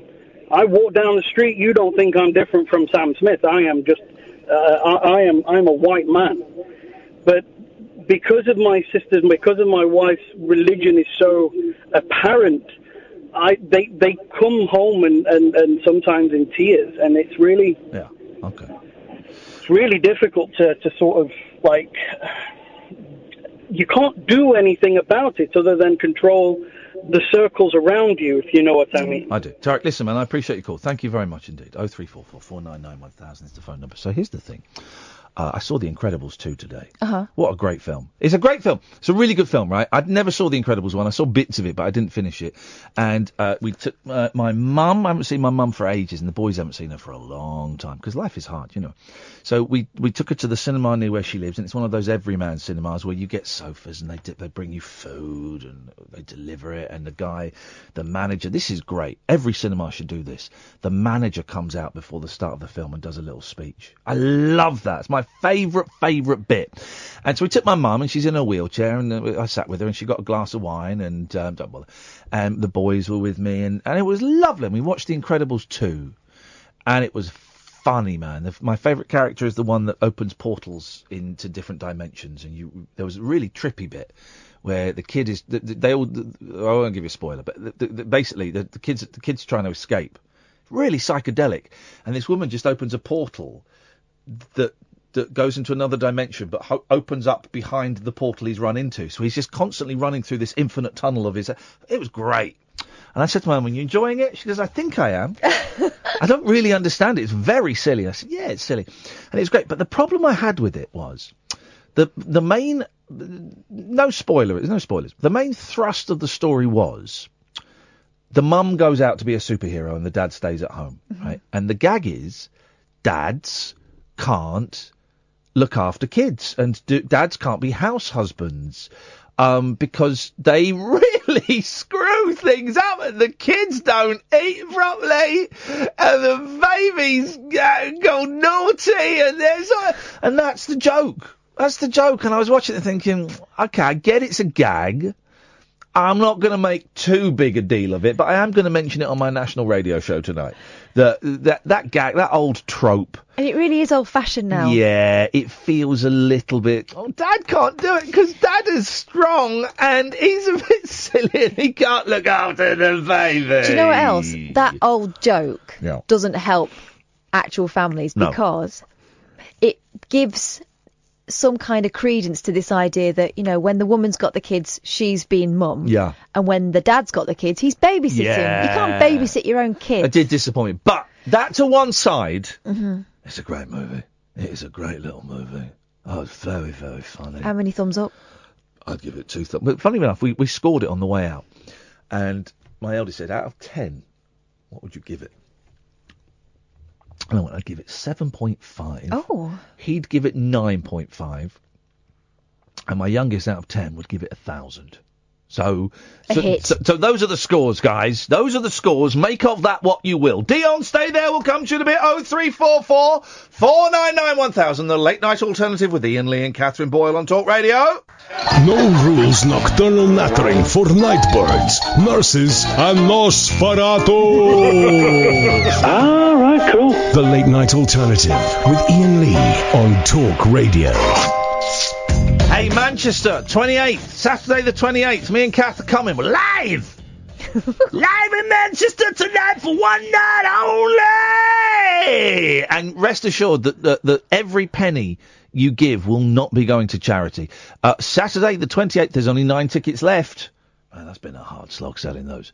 But thank you everyone who supported us. Katherine and I will be live. We'll be chatting. We're doing like a little show, kind of, the rabbit hole. We'll be taking live phone calls. We'll be streaming it. Are we taking phone calls again then? Yeah, I think we ought to. We've always taken phone. There's only the last 45-minute one. Yeah. That we didn't. I tell you why. Because I think it's the USP. No one else is doing it. No, you don't want to take phone Perhaps calls. there's a reason. No, I think we can get good phone calls. You don't want to do phone calls anymore. No, it's not that. I just thought production meeting. I just thought that last discussion we decided we didn't want to do that anymore. We wanted to include the audience more. I thought last discussion we'd suggested it as a possibility. I didn't think we'd gone All right. any further than that. We include the audience more. I just think it's our. I think it's our USP that and also all the posters say. They take phone calls. Like they're reading the posters. Oh, come on, guys. Come on. Well, maybe we will. Maybe we won't. Maybe we'll do it. I'll do the first hour and take phone calls, and Kath will do the second hour. Oh, now it's become me being the baddie, is it? Yeah. Okay. Oh, no, and this is what I wanted to say. And it's funny you should say that, right? Dear, I will come to you in a minute. This is what I was going to suggest as a theme, but I was going to save it for the night and spring it on you in the night, right? Right. But I'll tell you it now. I would like to revamp my image. So I was thinking for that night, the Saturday, the 28th of July in Manchester, we'd swap. And I'd be good cop and you'd be bad cop. Bad cop. And you'd have to tell the callers to, come on, get to the point. Cut them off. And all of that. You up for that? I think you could. I mean, the mood I'm in today, I could possibly do it. All yeah. right. Let's discuss it because obviously, apparently, well, you tell everyone else before you tell me what we're doing on the show. No, I tell everyone else at exactly the same time. I tell you. Well, yeah. Well, thanks for that. Yeah, very welcome. Partner. So, I'm not your life partner though. No. I'm just business. I mean, such as it is. It's not business. We'll walk if we sell these last 9 tickets, we walk away with 50 quid each. It's 50 quid I didn't have before. Well, then you have to declare it as well. Always do. There we go. So that's happening on the Saturday, the 28th of July. Katherine and I will be arguing live on stage with each other. If you want tickets, iainlee.com/event. iainlee.com/event. And all the other dates, Edinburgh, Glasgow are up there as well, and Bath and Brighton. We still haven't got... We've had a couple of people, including the lovely couple who we did the show from last time. We were... Maybe not the last time, but a time that we were in Manchester Terry? before. No, not Terry. Not Terry Nick. No, the gentleman and whose name escapes me at the moment, and his girlfriend who doesn't like the show. Yes. And they gave me some... What did they give me? Tantric milk. Oh, no, turmeric milk. wasn't Turmeric, it? that was it. Tantric milk. Right, okay. That was after. All right. What? So they sent an email inviting us back again, and that's great. Thank you, thank you, thank you. It would be better, I think, if we went to someone else's house. But I'm happy. But if we don't, we've got theirs. We've got there. So if you would like us on the Friday, the 27th, the day hopefully I get the keys to my new house, although it turns out it's not as definite as I thought it was. Thanks very much indeed, solicitor, for getting my hopes up. But it's still likely. So if you would like us on Friday the 27th of July, that's a little under 2 weeks, to do this show, the Talk Radio, the Late Night Alternative, live from your house, and you've got strong internet that we can plug into, then please give us a call, 0344 499 1000, or email ian@ianlee.com. We're surprisingly clean. Yes, we are, and we always bring a couple of bottles of wine. And I might share it with you. And yeah, we bring some wine, and we bring some Pringles, and we bring stuff. We don't come empty-handed, all right? We will brought up proper. 0344 499 1000. Good evening, Dion. Good evening, Ian. Good evening, Dion. Sounding very mysterious and a little bit horny. No, I've Have you fallen down a well, or have you shrunk and you're kind of just speaking into the mouthpiece as a tiny person? tell you what, I'll take it off mouthpiece.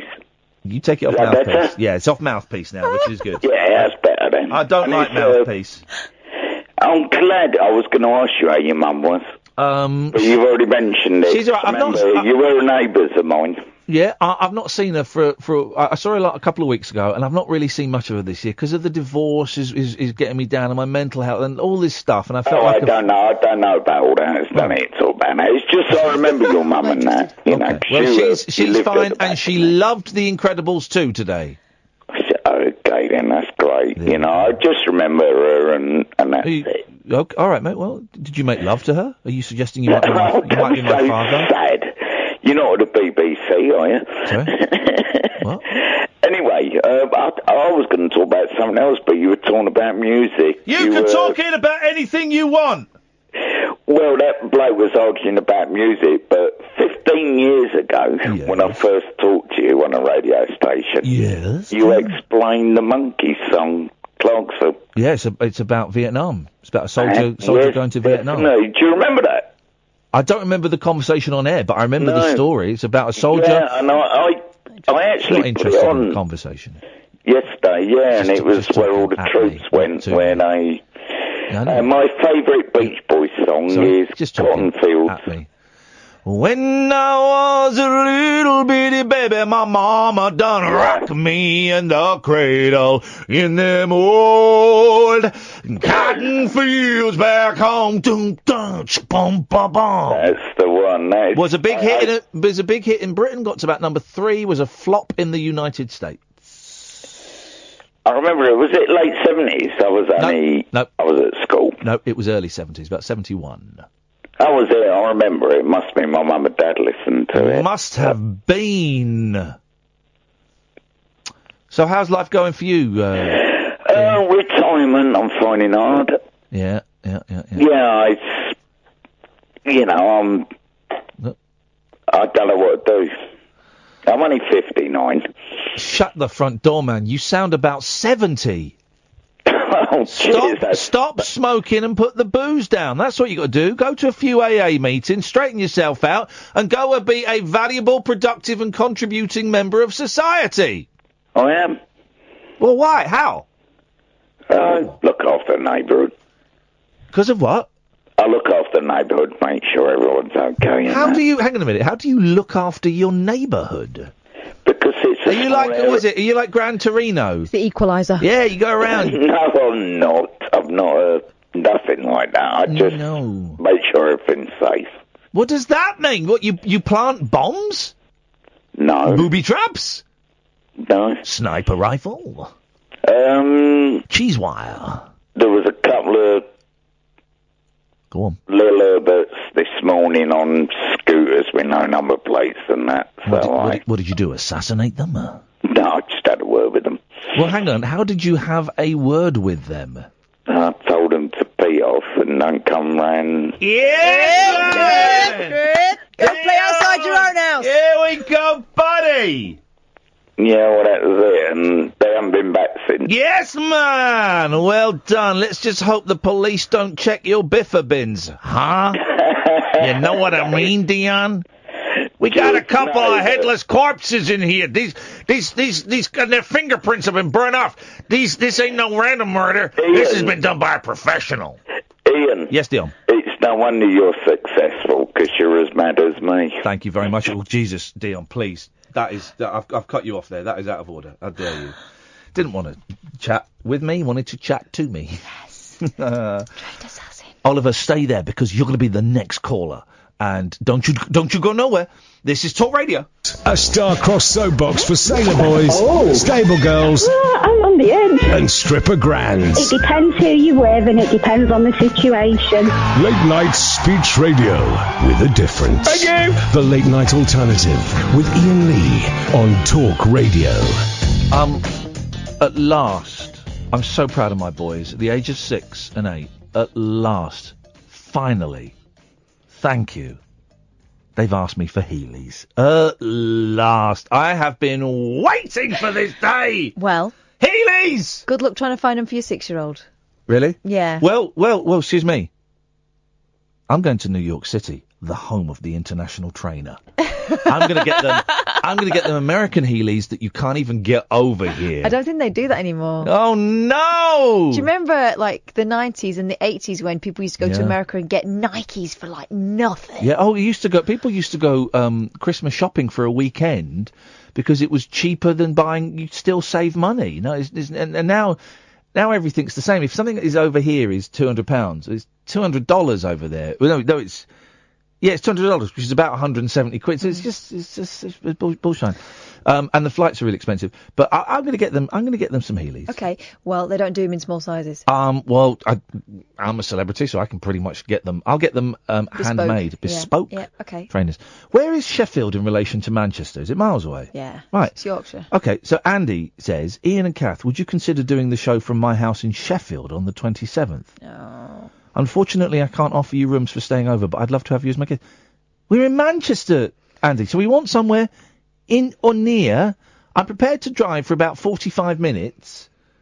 Manchester. Let's have a look. Manchester, Let's be fair. England, across the Atlantic Sea, and I'm a genius. Takes an hour and 20 minutes. Andy, you're an idiot. You're banned for listening to the rest of this show tonight. Let's go to Oliver. Good evening, Oliver. Hello. Hello, Oliver. Ian and Kath. Thank you, mate. What you got for us, Oliver? I'm a friend of Roger's, and I just. Are you Octonaut? I can be, but it's well, I don't want to say who I am. Okay, no, but yeah, I am the guy that you're thinking of. I played Overwatch with you. Okay. This guy is, I believe, another online gaming cheat. Is there beeves? Yeah. This guy is oh, I know. Yeah, I got your handle. I've got your Twitter handle. I'm thinking of your Twitter handle, and I've got it. And And just how rude have you been to this person? I've not been rude to you, have I? Oh, yeah, pretty much. You blame us when you're losing. I know that. I know that manoeuvre. Right. First, let's just break this down. Catherine, when I'm playing with you and I am losing, it is your fault because you're crap. and Ollie, when I'm playing with you and I'm losing, literally the game before I would be winning, then I'd join you. I've only played with you about twice. You star effer. Stop trying to get bask in my glory. I've played with you twice, man. Also, I know that you're a very sore winner as well. Oh, he's awful. I remember you playing with Shigeru Miyamoto in I think maybe Fun Bandits or something like that, and you went over to Japan, And Yeah, you just beat him. keep spouting your fake news, and I'll tell you when you get to a point that's Okay, real. okay. Yeah. You beat him at his own game at Mario Brothers, and you had a go at him, at a Japanese guy who's, people would say, is a No, I genius. didn't. First of all, you got the name of the program wrong. Secondly, Okay, I do look back in embarrassment at the way I spoke to the man who created Mario and the guy that created Space Invaders. I do look back. That was comedy. Got so much flack for that though. But yeah, I did tease him because I beat him at one of his Mario games. And I think I may have stood up and pointed at him and something like that. You know when they say treat success and failure just the same? Yeah. Like, by being a... Oh, I was a knob in my youth, and I'm still. Here's the thing, Ollie. I'm still a knob now, but I'm less of a knob, and I'm aware immediately after being a knob, and quite often I can go back and make reparations. The dream is to one day not be a knob. I don't know if that's possible for me, but I'm trying. I'm a work in progress. It's a marathon, not a sprint. I'm perfectly imperfect, Oliver. What, tell me, you've had a perfect day and not done something wrong, not been rude to somebody? I don't think so, Ollie. Don't turn this on, Oliver. It's not his fault. No, it is his fault. It is his fault. But he's And I still know that blaming other people. I know that Roger has spent months grooming Ollie to call in saying, "Oh, he's lovely and he's nice." Well, I'm afraid, Ollie, you're seeing the other side of me, right? The side of me that cares about my image and will not have it dragged down by online trolls. Well, I've heard that Shigeru is actually quite mean, actually. Say that again. Say who? Miyamoto. I've heard What's his first name? Behind the scenes.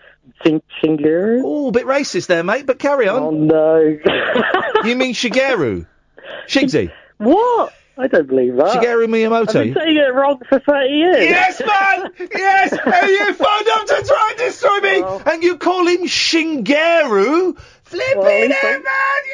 At least I can admit my own mistakes, Ian. Yeah, no, you can't! You've not admitted it! Apologise to the Japanese people! I apologise to Mr. Miyamoto. I'm sorry I can't say your first name. There it says I've forgotten what it was. I've heard that behind the scenes he's awful. Like, apparently one E3 he messed up or something and he shouted at everyone really badly. No. Did that happen after you pointed at him? I think maybe I was the turning point. I think I started his No, with us he was delightful. He was charming. Oh, weird. You know, it was like meeting a pop star with Shigsy. Oh, wow. Shigsy. Shigsy, that's what people call him. That's what people call him. They don't call him Shingsy. They call him Shigsy. I'm not playing PlayStation at the moment, Ollie, because they ruined Symmetra, and there's no other games that I like. Yeah, it's really low point. It's like I've stopped playing mostly as well. It's like the early 90s all over again. There's just nothing to play. Everyone's scared of Red Dead, because Red Dead's coming out in, like, October. Is this the cowboy game? Yeah. And it's by Rockstar, so everyone's, like, running away from it, all the other companies. Because the original Red Dead was classic, Catherine. Can you ride ponies? Yeah, it's like Grand Theft Auto. It's made by the same people as Grand Theft Auto, so it's exactly the same style, but in the Wild West. So, like Grand Theft Auto, can I just go horse riding? Yeah, you can, and, like, deliver parcels and that? Yeah, you can. There's, like, Boom, I'm in. parcel delivery missions. Like Cowboy Sims? Yeah, there's all of that stuff. It is great! Play poker. If you can play poker, you can do that game where you've got the knives and you've got to do that. It's all of that stuff, man. It's brilliant. Yeah. I downloaded Overwatch, but I haven't played it yet. No, it's rubbish since they ruined Symmetra. Ollie, bringing in a hamster. Yeah, I'm going to cut you off now. Okay. There we go. He's gone. But he's glad he called. Block that guy's number. I never want to speak to that guy again. Andy is saying, Ian and Kathy, it's only an hour from mine on the train to Manchester. Train? I know, because I'm coming to see you on the 28th. All right, Andy, well, you come on the 28th, buddy, and you're going to feel my wrath. Because, okay, so we get the train from Manchester to Sheffield, we come and do the show, right? The show finishes at 1, so we'll get back to Sheffield Station at 1:30. Is there going to be a train between Sheffield Station and Manchester at 1:30? I don't think so.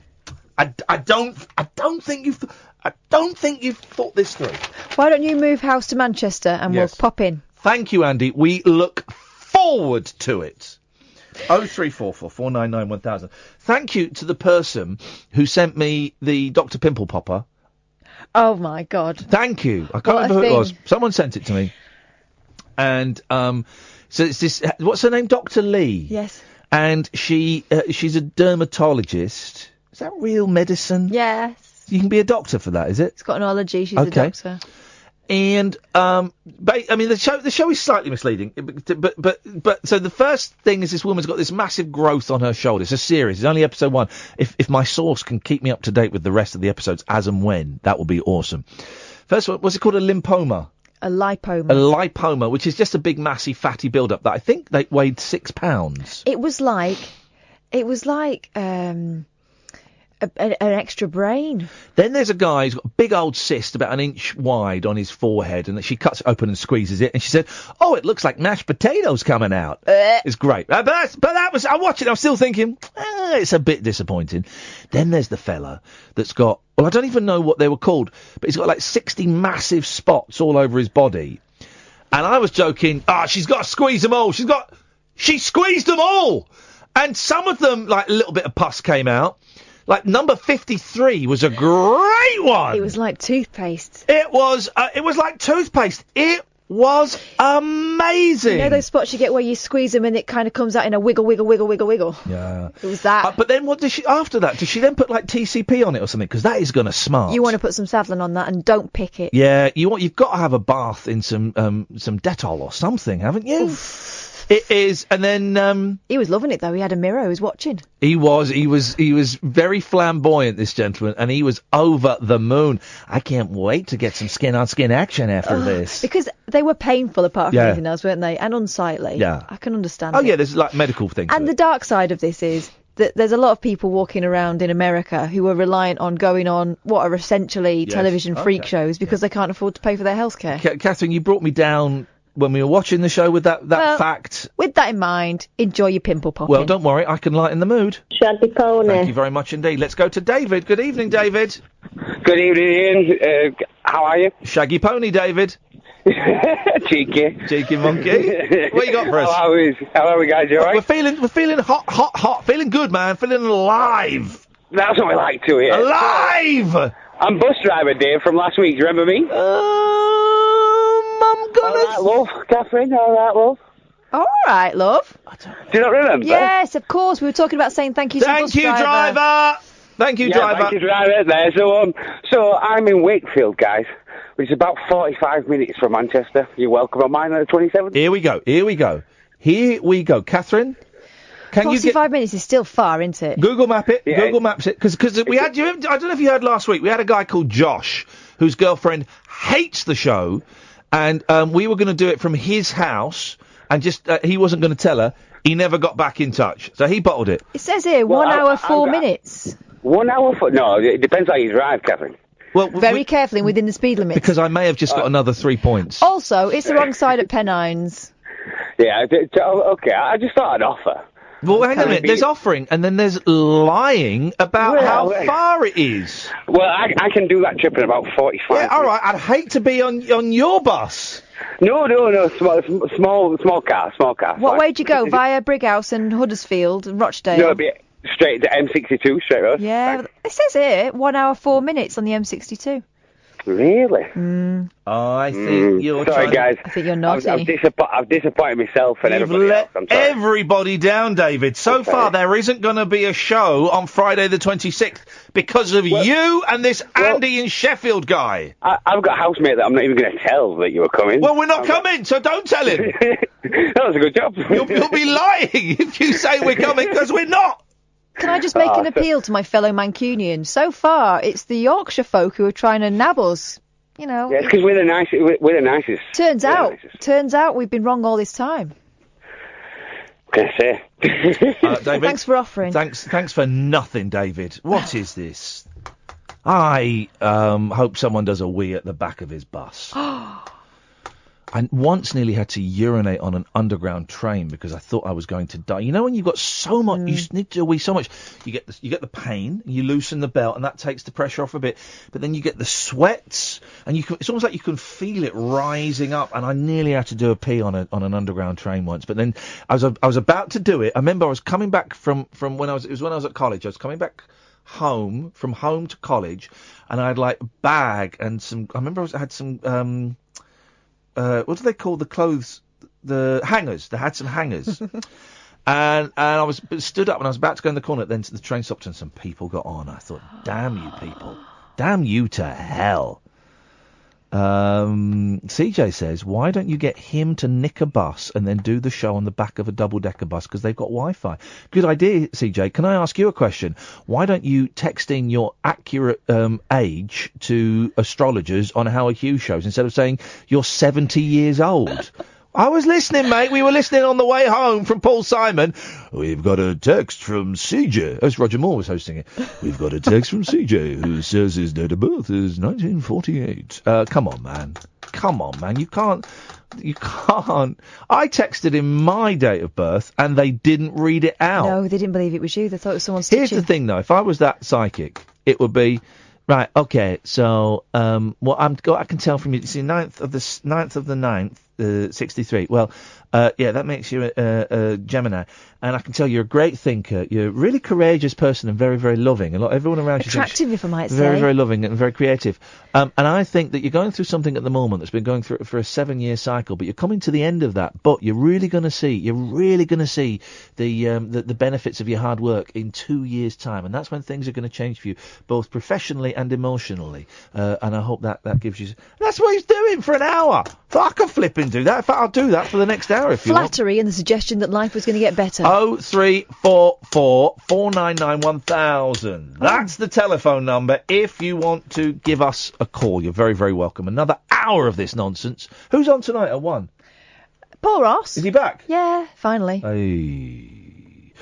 This is the Late Night Alternative with Iain Lee and Catherine Boyle, weeknights from 10, only on Talk Radio. Across the UK, online and on DAB.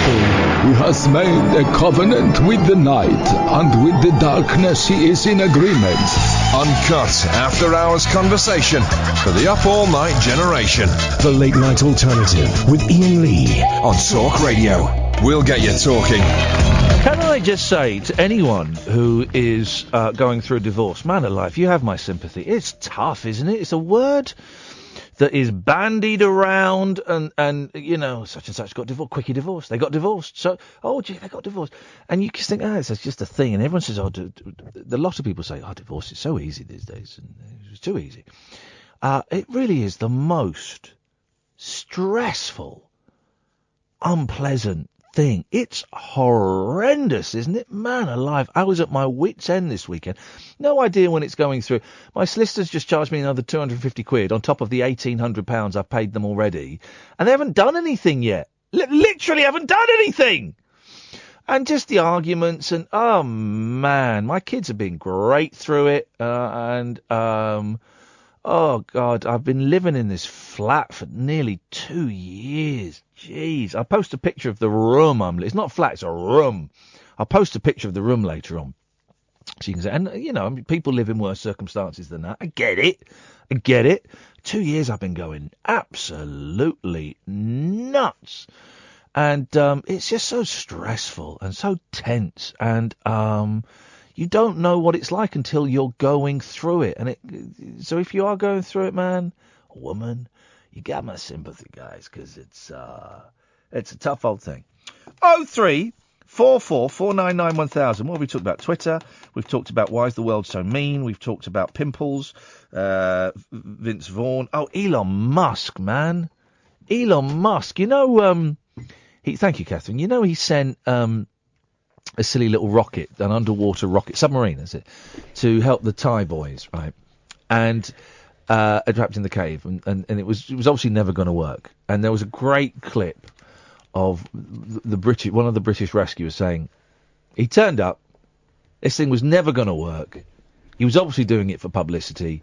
He was sent away very quickly. Right? And this guy was quite angry. And then at the weekend, multi-billionaire Elon Musk and right-wing donator tweeted, I bet he's a pedo guy.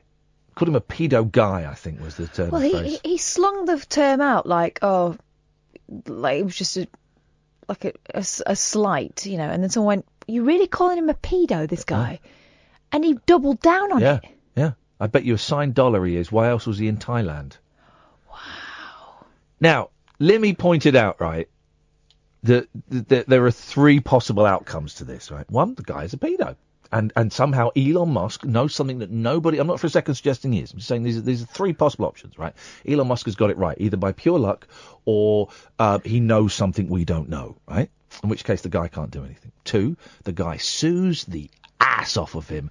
3, Elon Musk gives him $1 billion to pretend he's a pedo, which is a great way around it. You can say, look, I'm really sorry I called you it. I can't say sorry in public. Here's $1 billion if you pretend. But this guy, I mean, this guy's a hero, right? This guy risked his life and someone died. You know, this guy risked his life to help some kids, some, you know, and a spoiled, privileged billionaire show-off has said that he rapes children. What? It is just, it's incredible. That whole thing of you know, I mean, he's not just rich. He's a billionaire. You know, this guy has got so much money that you can say, all right, so the guy sues him, right? It's going to cost a lot of money, but I'm sure that there would be a crowdfunder. There'd be many people that'd be happy to contribute. All right, Elon Musk has to pay damages. $1 million. What's that? It's nothing. It's nothing. $1 million is nothing to that guy. So, all right, $1 million, fine. So what? It's just the fact that it's like watching that. And CJ and Andy, stay there. It's like watching that the staircase thing, and it's a wealthy white guy who can afford the best lawyers, who can come up with the best. And in America more so than in Britain, but certainly in Britain, America more so. Certainly in this country, though, if you're rich, you can pretty much get away with anything. You get a different kind of justice, don't you? And not necessarily colour. Because look at O.J. Simpson. O.J. Simpson murdered his wife, right? Okay, I think we can say that, right? But because he had, he was a millionaire, he could get the best lawyers that could say, okay, beyond reasonable doubt, you know. And there was a lot of kind of racial stuff going on with because anyway. But if you've got money in America, you can get the best lawyers. I don't think the system is quite. The system over there isn't bent, but it's certainly an uneven playing field. I don't think it's quite like that over here. Yeah, if you can afford better lawyers, but I don't think the system works quite the same way. There is we think that it's unequal in this country, the colour divide in prisons. Yeah, in yeah. America, it is Yeah. so much more pronounced, and there's a reason behind that, and it's generally to do with economics. Yeah. But that guy, apparently there's talk of this guy's considering suing Elon Musk, and it'll mean nothing to him. But the thing that will have kicked him a little more is that his share price went down over the weekend. Oh, did it? Yeah. Oh, good. Idiot. Absolute idiot. I kind of always had a slight, respected the maverick of Elon Musk, and I thought the car in space thing was funny. But it turns out he's just a spoilt baby that. He's king baby, and when he doesn't get his way, he just chucks his toys out of the old proverbial Pramington perambulator. I was thinking of writing a song, right? But all of the words in it would be the full length words. So it'd be like perambulator, aeroplane, omnibus, refrigerator. I think that might actually be it. Sounds good though. Does sound good, doesn't Yeah. it? It's a good idea for a song. All the words so. Long words. Let's go to and then we'll call it Long song. No, because it would be short song, but I call it long. It's 70. It's a 70-year-old man on the line next. Can you hear us, CJ? It's interesting that because that wasn't actually me that sent that in. Oh, Ginny record. Jimmy Hill. Was it your friend from another school who we wouldn't know? I don't own a mobile phone. Oh, come on, mate. Honestly, bend over and pull. I'll be the judge of that. Year. I've literally not had a mobile since last year, so not me. Oh. I think you're. Excuse me, sir. Interesting you say you haven't had a mobile since last year. When was the last phone call you made? Do you remember, sir? God, Gosh, don't know. Because I remember the last phone call I made. It was to my good lady wife to tell her I'd be home late because I was investigating this case of someone apparently sending false texts to a very busy Australian astrologer on the Howard Hughes bullshit show. But no, I do not have a mobile. And you're from Manchester, Kath. If you see the number on the screen, it's an 0161 number. It's a landline. I can't see the screen. Okay. I see his department. Right. Here's the thing. Just because you're calling from a landline. I'm trying to be Columbo, by the way. I hope everyone's getting it. I got that. I got that. Sir, excuse me, sir. Just because you're calling from a landline, it doesn't mean that you don't have a mobile phone, sir. Yeah, I hope you don't think I'm being rude when I suggest that, sir. I don't have one. Oh, dear. But it's brought onto something. Do you want a horoscope? We can give you one. I'll give you a horoscope. But it's not the first time someone's got in touch with shows and talk radio saying they're CJ. It's happened before. Well, CJ, there's three possible explanations. One is you. Yeah. Two, one, it's you and your line. Two, it's and someone else called CJ. I find that very hard to believe. And three, and this is the most likely one. Yeah. That it's there are two of you on this planet right now. Oh God, that's scary. One of whom is 70. Yeah.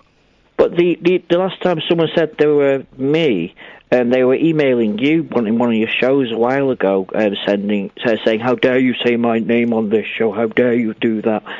And I remember it well. Yeah, and stuff like this happens. I mean, I was going to ring in about this before. You know, when you're talking about the bullying. Yeah. A few months ago, I used to run this page called Stockport Tourism, and someone actually made... Stop all tourism? Yeah. Stockport Oh, I thought you said stop all tourism. I thought that's a weird thing to... Hang on a minute, Catherine's eating melted chocolate on a white jacket. Some just fell on you, Catherine, stand up. Has she done a Kath? And don't shake your booty like that. You're eating melted chocolate whilst wearing a white jacket, Catherine. It's machine washable. I'm not daft. Have you learnt nothing from your history? No. Do you know my wedding, CJ? I didn't have anything that wasn't beige. How would he I knew know? I was going to drop. How would CJ I didn't have know any gravy on my chicken. How would CJ know your wedding? You spurned him to get with your husband. He's tried to blank your wedding out of his life, and you brought it up again. You just rubbed it in his face, which is what he wanted. I've never been to a wedding either, just to throw that in. Shabby pony. Oh. Have you never been to a wedding? Never been to a wedding. They are boring. Well, I've not missed it then. No, honestly, they are boring. Well, I like taking up my own myself, but going to one like that. Right, I don't want to get involved. I don't want to get involved with an ex of yours, but an ex of yours is tweeting me. Really? Yeah. Really? Yeah. Right. Okay. This is why when I unblocked everyone and unmuted everyone, I can mention an ex of yours or I can leave it. I don't know unless I know her name, but you can't really say that. So what I can say his name. He's tweeted me. Who? What? Kyle says it was CJ who contacted Talk Radio last night. He's bragged it's him online. # liar. Yeah, but I've got Kyle blocked on Facebook and Twitter. So I thought you two were pals. Were pals, and you were running a rogue fan page, and it was all kinds of bullshine. No. And the rogue fan page was I set it up originally, but then they booted me out of it, which is ironic. Welcome to my world. Yeah. Yep. Oh well. Happens. Oh well. Okay. Well, guys, if everybody could leave me out of it, Kyle. Leave me out of it. Don't do me. Stop sending me messages. Everybody leave me out of it. I don't care. It's Jeremy Kyle. CJ, I'm going to have to cut you off, I'm afraid. Okay. There we go. Stop all tourism. Stop all tourism. That's what CJ wants. Well, I think he makes quite a good point. What do you think? Is it time we stopped all tourism? 0344 499 1000. Give us a call. Let's get your views on it. This is Talk Radio. Closing time conversation for tax inspectors, tax taxi drivers and taxidermists. Great big talk for the wee small hours. You've been trolling me big time, mate. The Late Night Alternative with Ian Lee on Talk Radio. We've got a yes word or S word sent in by Noel Taylor. So we'll do that in a bit. I want to play Brian Wilson's dad in the Help Me Rhonda recording sessions. And we might... Well, let's speak to online troll Andy from Sheffield first. Good evening, Andy. Hey, Ian, how you doing? What? How? What? Right. What time is the last train from Sheffield to Manchester? It's they run all night. all night. I'll tell you a story. I ended up homeless in Manchester at a gay pride once. That was an experience. Wowzers! I'm sure that could have a happy ending. If it definitely did. No, I'm sure it could. I'm sure it'd be fantastic. Worse places to end up homeless than at Pride. I'm sure lots of lovely people would offer to help. Well, I ended up crashing in a 24-hour sauna, and the rest of it is a bit of a blur. Wow. Did you lose weight? He would have done about 7 milligrams a time. Oh, stop it! Now. Anyway, listen, I'm staying next to where you and Cass are performing on the 28th. Right. So if you miss your last train home on that night, just crash at mine, it'll be fine. Hang on a minute. What? Well, on the 28th, obviously, that's the night we're doing the show in Manchester. So you're the guy that wanted us to come to Sheffield? Yeah, that's right. To do the show on the 27th? Yeah. Right. But now you want to sleep with us the night after? Well, I'm not saying both, unless, Ian said I could feel his wrath. Wrath. If you're going to pronounce... I say wrath. Right, well, you're wrong, because we've had this before. That's the Americanism. It's Don't wrong. care. Okay, well, this is why we got Brexit. So...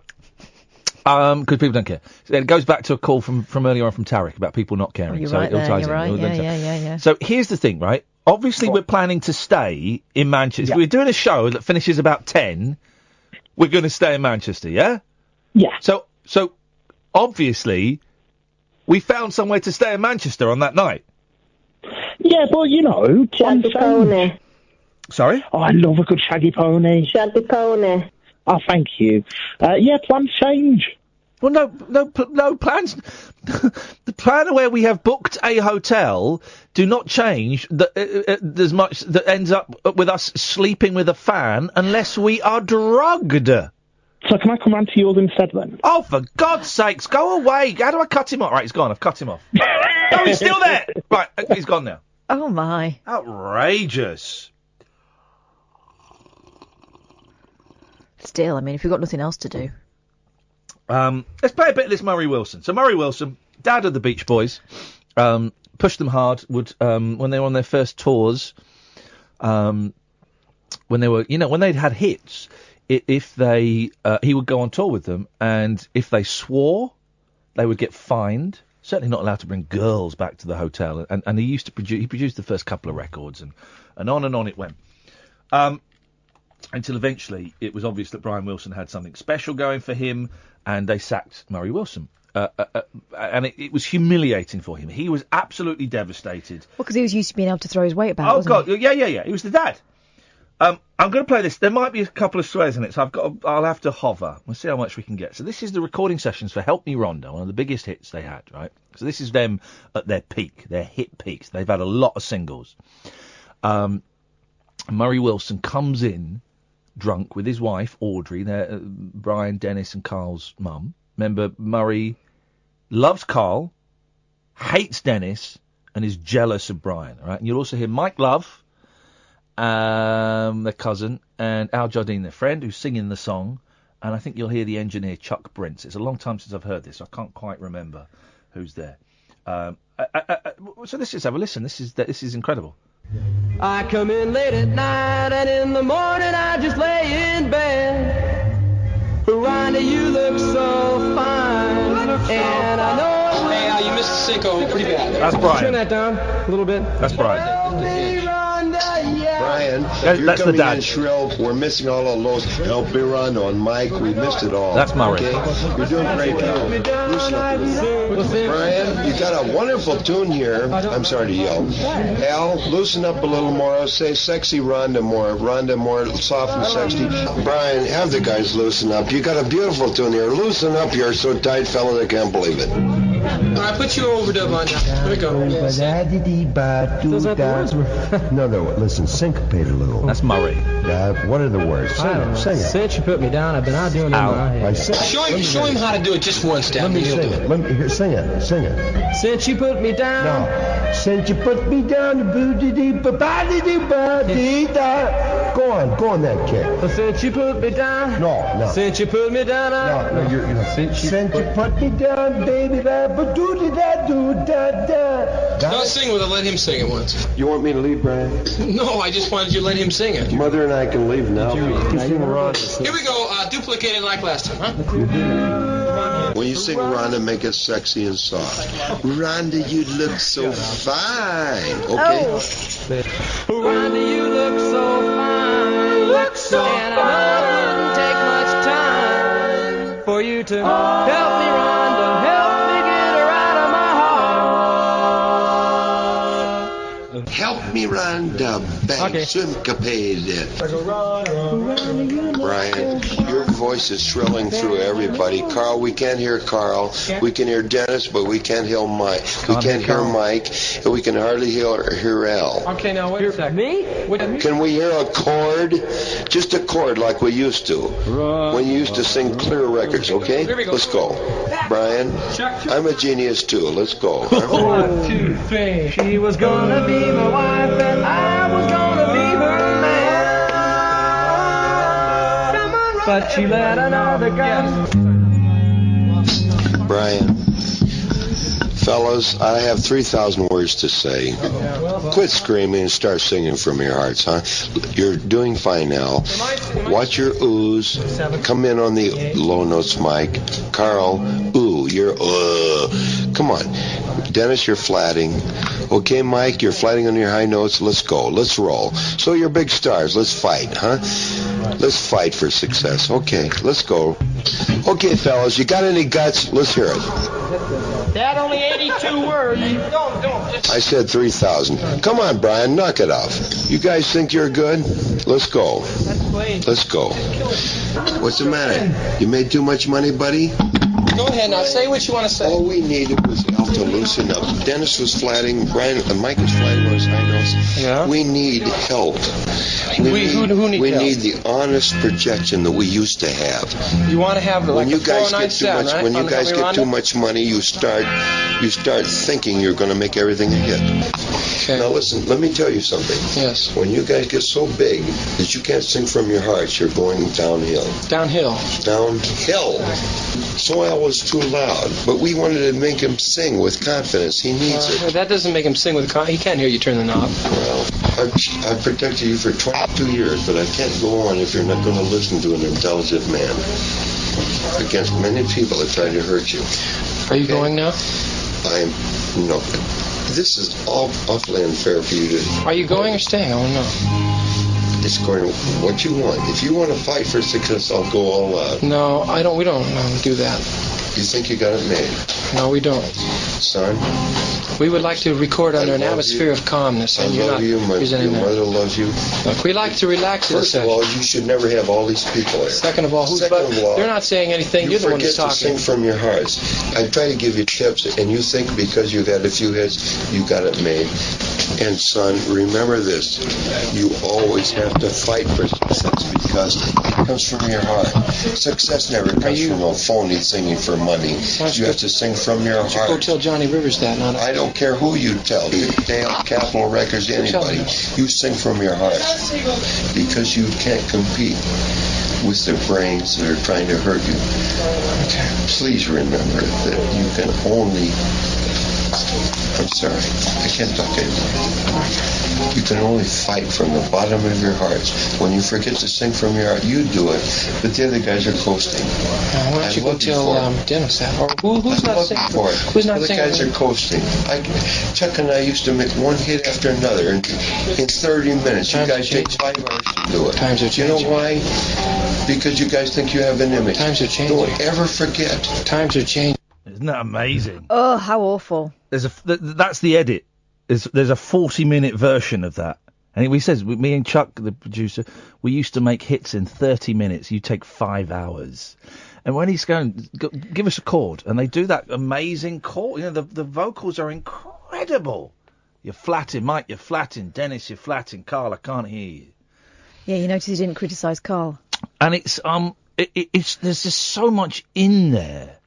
And it basically he's been humiliated. He's being humiliated by being, you know, if he had not been around, the Beach Boys quite possibly wouldn't have become the success they did, because he funded them, he drove them around, he did everything, and he went and sold their stuff to you know, he kind of he was very integral to their success at the start, and then they booted him out.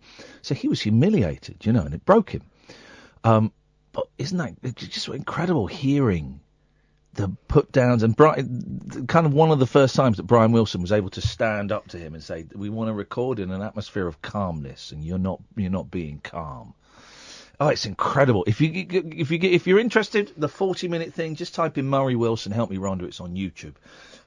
We will do a yes word or S word, so pick up your phones, guys. Get ready to dial. Catherine, I think Sam wants you out there. 0344 499 1000. This is Talk Radio.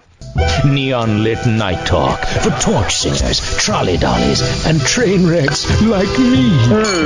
Never know just where the conversation will take you. What I'm going to say sounds ridiculous. The Late Night Alternative with Iain Lee on Talk Radio.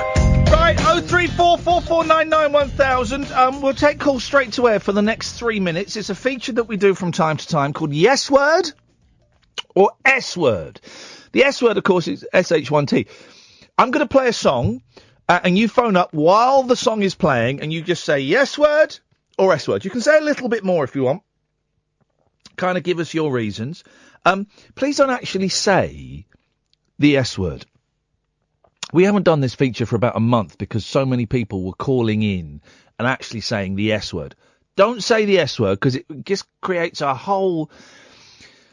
The deal... Right. This is the trust I'm putting in you, dear listener. The deal I have done with my boss, Denny Morris, is, right, I have told him that if we do this again, you guys will not let me down, right? You won't say the S word. And I said I was so sure that you wouldn't say the S word that I would pay £20 every time someone phoned up and said the S word, right? So don't phone up and say the S word, because it costs me 20 quid every time. That's how confident I am. We talk about trying to create a nice vibe, a nice atmosphere, an atmosphere of calmness, to quote Brian Wilson. We talk about that. And I know, guys, that what we have on this show is very, very special. It is a community, right, where we can trust one another and where we all want the same thing and the best thing. So do not say the S word, because if you do, it costs me £20. All right? You let me know when you're ready to go, Sam. You give me the thumbs up when you're ready. Apart from that, phone up, say yes word, say S word. Don't actually say S word, obviously. And if you want to give us a little bit more, you're more than welcome to. Okay? So, here we go. It was sent in by Noel Taylor. I've not heard it. Literally sent it in 42 minutes ago. It's called Dear Ian, I hope you are well. I have made a song called Taking It All Away.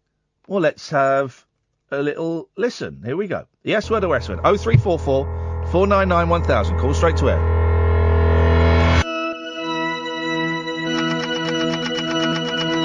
I think this is just the jingle. Hang on, here we go. Reggae. All they do is cruise it. That MP on their telly screws it. Shopkeepers know how to make you use it. Manufacturers know how to make you Let's go to line one. Line one, yes word or S word? What part of Jamaica is he from? Jamaica, listen, under suffering, it's shite. All right, that's 20 quid you just cost me. What is your name?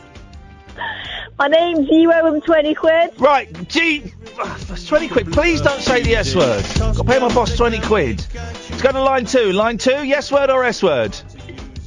Yes word. Really, you like it? Yes, I do. Thank you very much. Line three, yes word or S word? Shit. Don't you dare say that! That's 20 quid you cost me. 40 quid now. Don't you dare!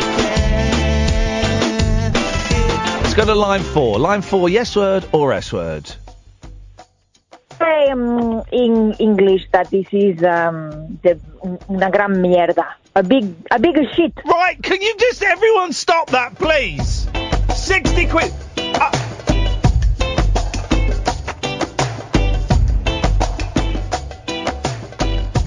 Line five, yes word or S word? Yes. Thank you very much. At last, someone with manners and good musical taste. Line six, yes word or S word? Load of shit. Right, who are you? What is your name? Right, put the phone down, coward. That's 80 quid.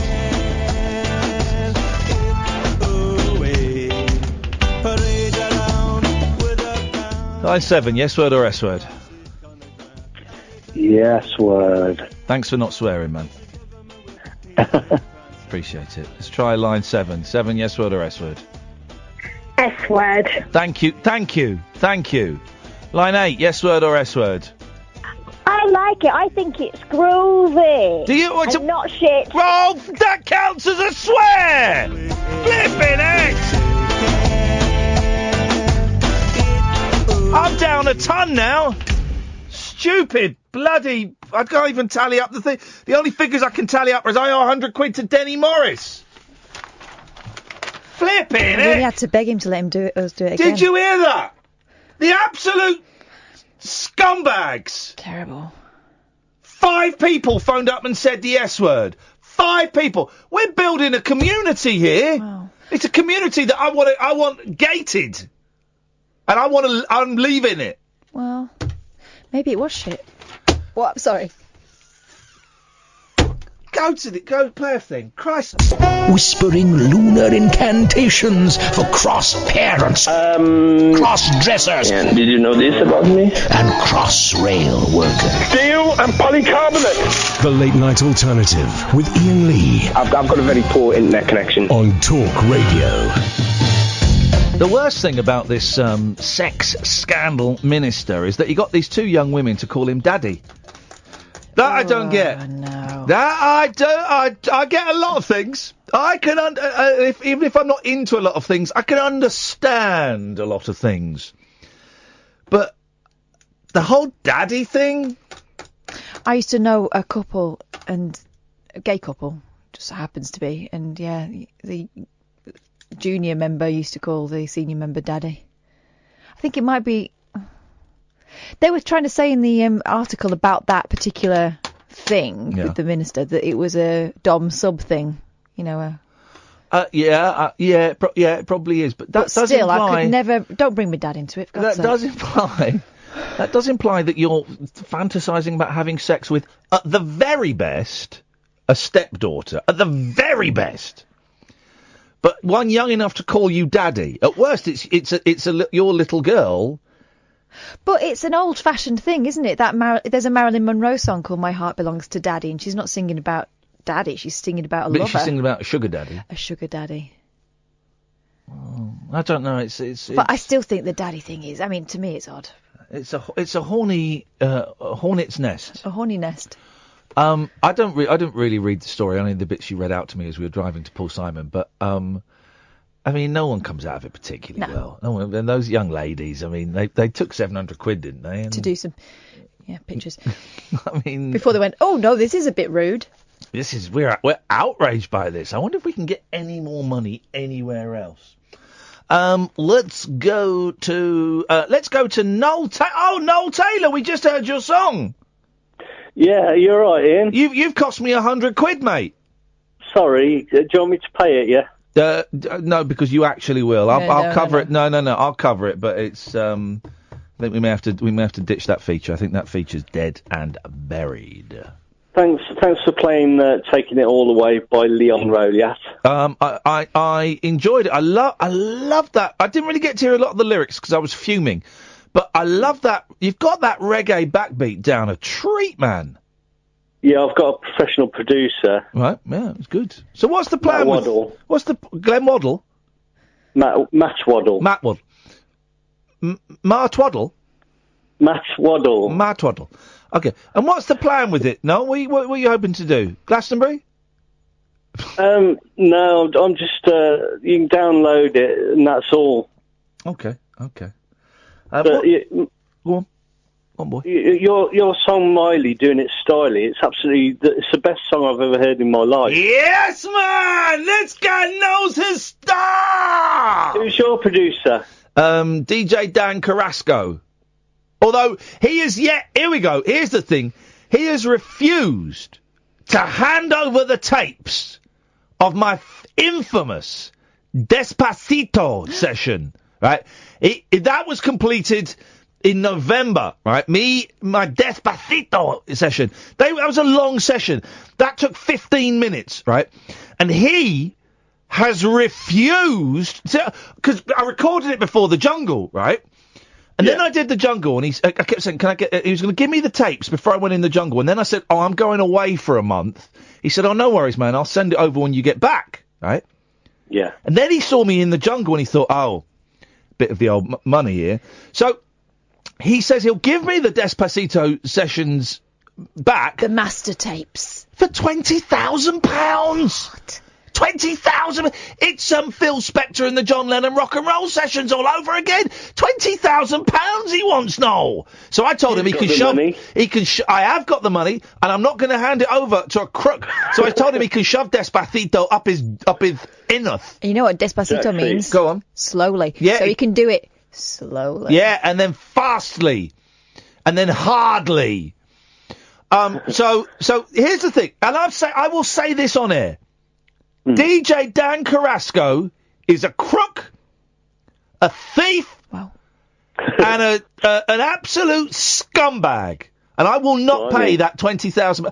Dan, if you are listening, Dan, I demand my Despacito recordings back. I demand my Despacito recordings back because I can't stop doing it now. I'm stuck with it. Can't stop. Can't stop. I'm so angry. I'm so angry. I can't stop the lisp. I stopped it. I demand those back. They are my property, Dan. And God damn it, if you don't give me those back, then I'm going to instruct OJ's lawyers to sue your ass. OJ's lawyer's dead.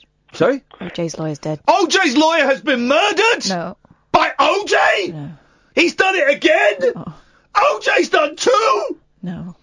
I find a lawyer. I don't care. I'm going to sue Dan's ass off. And so Dan, if Dan's listening, so he'll be listening because he's obsessed with me. Never working with that scumbag again. I demand those tapes back. Demand them back. You've done the song. It's brilliant. It's the best song I've ever heard in my life. Thank you, mate. Just rest easy on that. Yeah. Well, no, I can't. As you know, no. Once it's in you, it's in you. You got to work. Pull it out. You've got to pull it out. Like a tapeworm. And I know what that, I know it sounds gross, but it's true. I've got to keep producing art, Noel. It's what feeds my soul. I'll keep producing art until there's no more art left. But I'm going to do it. We're very similar in a lot of ways. We've got a lot in common. Haven't we, Josh? Creativity, like you say, it keeps you going. I always have to achieve something every day. Yeah.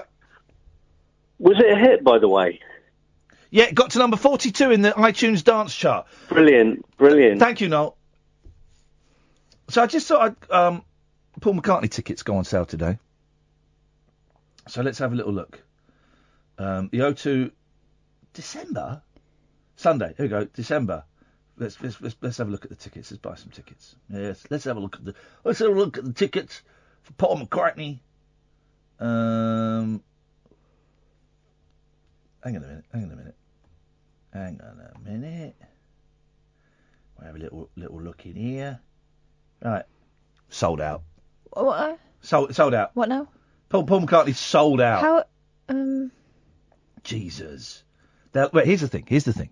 They'll add more dates. They never just book the dates. They'll add more dates, right? But for Christ's sake, I tried to blag some freebies and they fobbed me off. Did they respond? Eventually saying, nah, we'll see nearer the time. It is sold out. All right, let's go to StubHub, which is StubHub. So the tickets are on Ticketmaster, right? But StubHub is also Ticketmaster. So let's have a look, see how much they're being sold for. Let's have a look. Sunday, 16th of December, selling fast. What?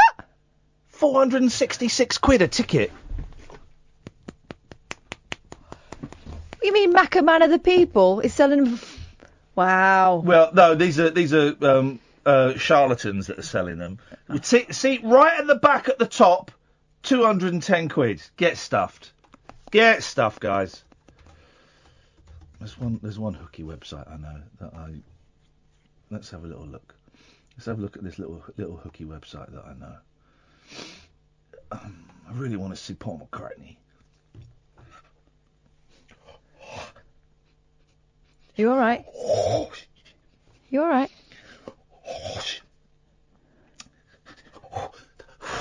Hey! The hooky website that got me fourth row tickets for Prince has got first 10 rows, Paul McCartney. 600 quid each. No. No. Oh well. Dream on. Would have been nice. We'll wait for the DVD. Sod him. Let's have a break. The wild man of late night radio. The Late Night Alternative with Iain Lee on Talk Radio. We have ways of making you talk. Did we not have an advert then? Did we do the 22 adverts? Oh, mate. It's not like us, is it? No, it's not like us. Normally we miss them. Sorry. Well, okay, fine. Whatever. Let's go to Chris, who's in all the way in Edinburgh. Good evening, Chris. Oh, hi, good evening. How are you this evening? I'm Sparky. You're Sparky, that's good. This is the first time I've spoke to you. I've watched listened to your show for ages, and I just love it when you do the accents. Oh, no. Okay. Don't open that can of worms. No, but it's great. It's brilliant. You know, I just make me laugh so much. And actually, every night when I don't listen, but the nights that I do listen, I just wait for you, especially the American accent, like I'm you a great do in New York. Master. I'm great at my accent. I'm not going to do it now. I'm not performing monkey. No. But I tell you what, there's a good phrase. You don't have to do it now. You can maybe save it for another night. Yeah, go on. But I was in a wee mall in Edinburgh, and I heard these New York folks sort of going, "Oh, gee, this is a small mall." And then, This is a small mall. And then they went, "Hey, Paul, look at that stall." And she goes, "That's a small mall stall." Paul in the small mall stall. Live That's in it. concert on the 25th of November. That's a word. Chris, I hope and I pray that you'll be coming to see Katherine and myself live at the Stand in Edinburgh on Saturday, September the 1st or 2nd. I can't remember, but it's the Saturday. Do you know, I think I was at the Stand tonight, actually, the Red Rose show, watching that tonight, and I was driving back. But yeah, I'll do that. Yes, man! You got to buy a ticket, because we've sold hardly any. We've sold 31 tickets, and it holds about 200! Oh, you'll see, you'll sell more than that. I don't think we will!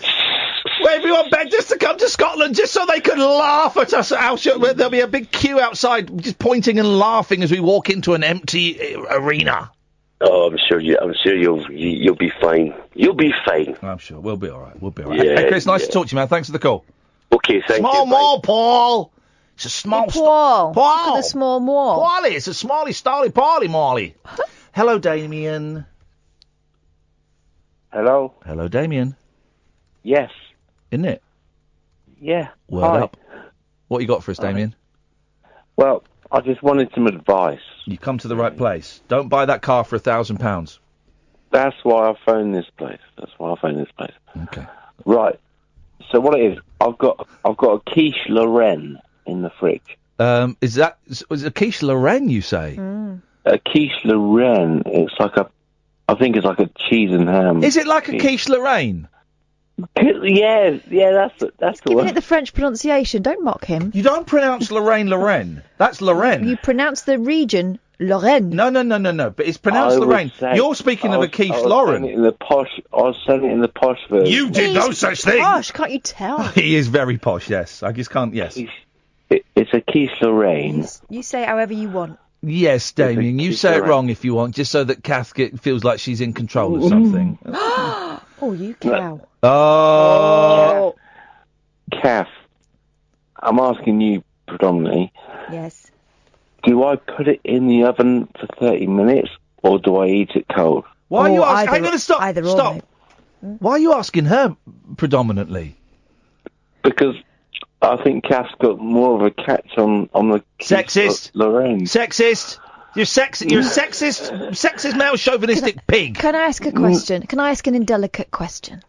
Yes. How pissed are you? Yeah, exactly. I wouldn't put the oven on in this state if I were you. I would eat it Okay. cold. Cold's good also in this weather. Oh yeah, beautiful. Cooling. Mate, you are steaming. You'll be asleep before it's cooked. Don't put the oven on. Yeah, don't put the oven on. Put it on. Just don't even take it out of the foil. Just eat it with a spoon out No, of the foil. just with your face. That's Straight a in. fair shout. It's a great one. You had a good night then, Damien? Yeah, it's been alright. What have you been up to? It's a Monday night, mate. What have you been up to tonight? Well, no, I went to the allotment with my mate earlier. Uh-oh, and you had a bit of hooch. To water the artichokes and the To water your liver. Yeah. And we did water our livers with some cider. Good lad. Yes, we did. Yeah. But no, I'm nice and chilled now. I'm sat down on my bed in my pants. Oh. Thinking about quiche. Listening to you guys. God, that's a great image. Thinking about quiche. Okay. Well, Damien, Leave the oven alone. don't go near the oven. You enjoy your cold quiche and your pants. I'll have my cold quiche in my pants. Good lad. Thank you very much Or on indeed. a plate. It's up to you. Well done, Kay. That's a high five, Kay. Boom. That's a high five. Oh.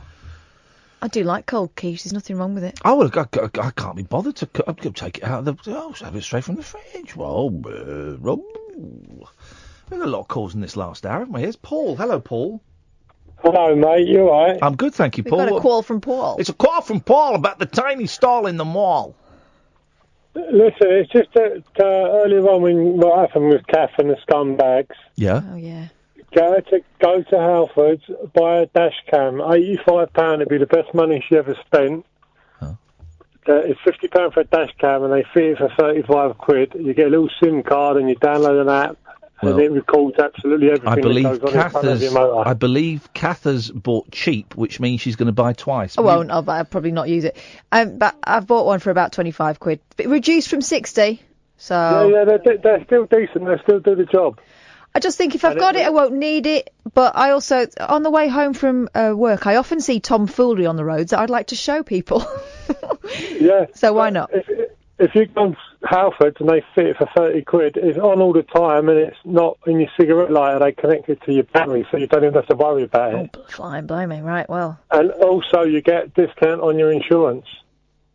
Do I now? Squeeze me? Yeah, you will do. Yeah, you Baking get powder? discount on your- What the heck? Yeah.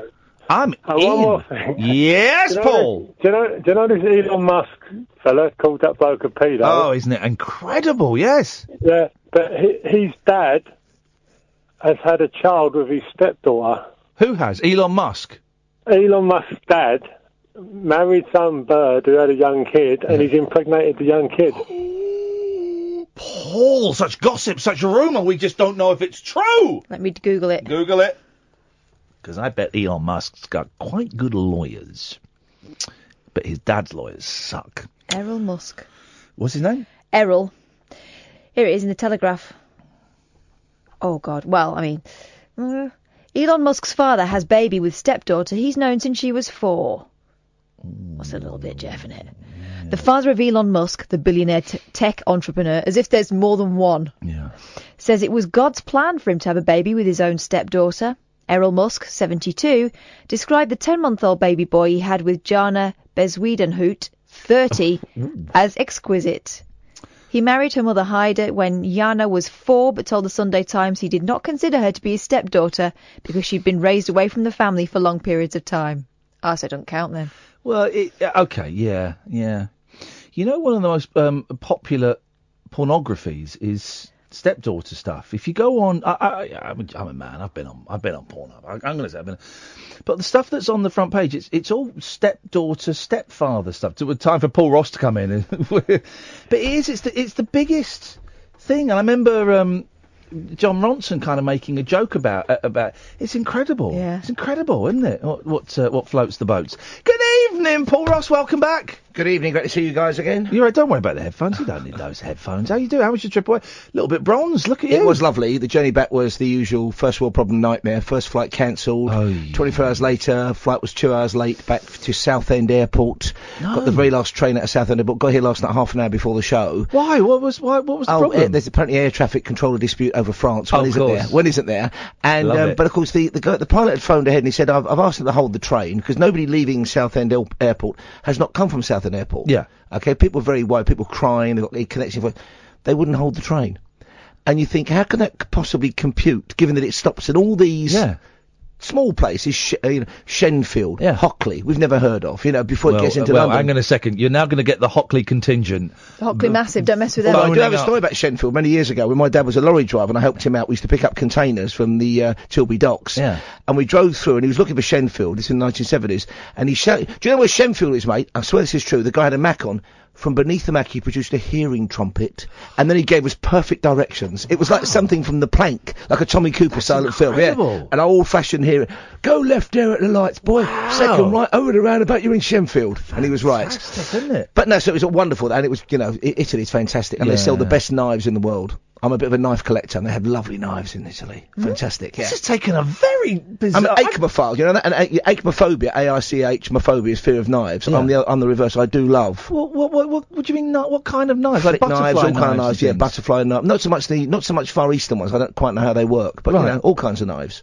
I've got a wonderful lion dagger I once bought off it was obviously for the tour. It's a Tuareg salesman in Morocco, just outside Marrakesh, and it's a curved blade. Yeah. And the theory is when you fight a lion in the desert, the curved blade allows you to get under its rib cage, pierce its heart, and save yourself. I've got to be honest, there's a little twinge going on downstairs me. I'm going to Sword Punk this September. I bought my ticket. I told you about Sword Punk, the festival. I'm off there. You learn how to chuck a broadsword and an axe from the back of a chariot. I want Paul Ross. When is that? When the zombie apocalypse strikes, and it's me and Kath, and we've got to eat you to survive. I'll be there with I'm on your side. I'm saying this is not a weird hobby. Now he wants to eat me. I'm just saying, with all respect, it's not about the weight, it's your height. You keep us going for 3 weeks. I'd only be 2 weeks. This is taking a very unpleasant. Just quickly tell us what's on your show. On the show today, it's the end of the line for the over-the-top butt enhancement. We've got one of New York's leading cosmetic surgeons saying that people are counterintuitively going for the natural look when it comes to cosmetic surgery. We're also going live to Greenland, where there's a tiny village there called Inusssuit, which has been evacuated because they've got the biggest iceberg they've ever seen off Greenland. I saw this at the weekend. Isn't that astonishing? It's heading towards it. It's going to astonishing. If anybody within 50 minutes has been evacuated. Now, there may be good news on that front, but it's a remarkable story. Also hearing about the plans for 2 spaceports in the UK, one up in Scotland, one down south. So we've got all that and the usual old tosh. It's happening at 1 o'clock. Don't forget you can download the podcast, What Me and Katherine Do. There's one that goes up every evening about 7 o'clock. You can go to iTunes or Acast and type in Iain Lee, Katherine Boyle, Talk Radio. That pops up. The rabbit hole pops up. Whatever. Thank you very much, Katherine. Welcome. Why do you say it with an attitude? Well, now you haven't left any time for me to thank Sam. Thanks, Sam. Oh, it's cold.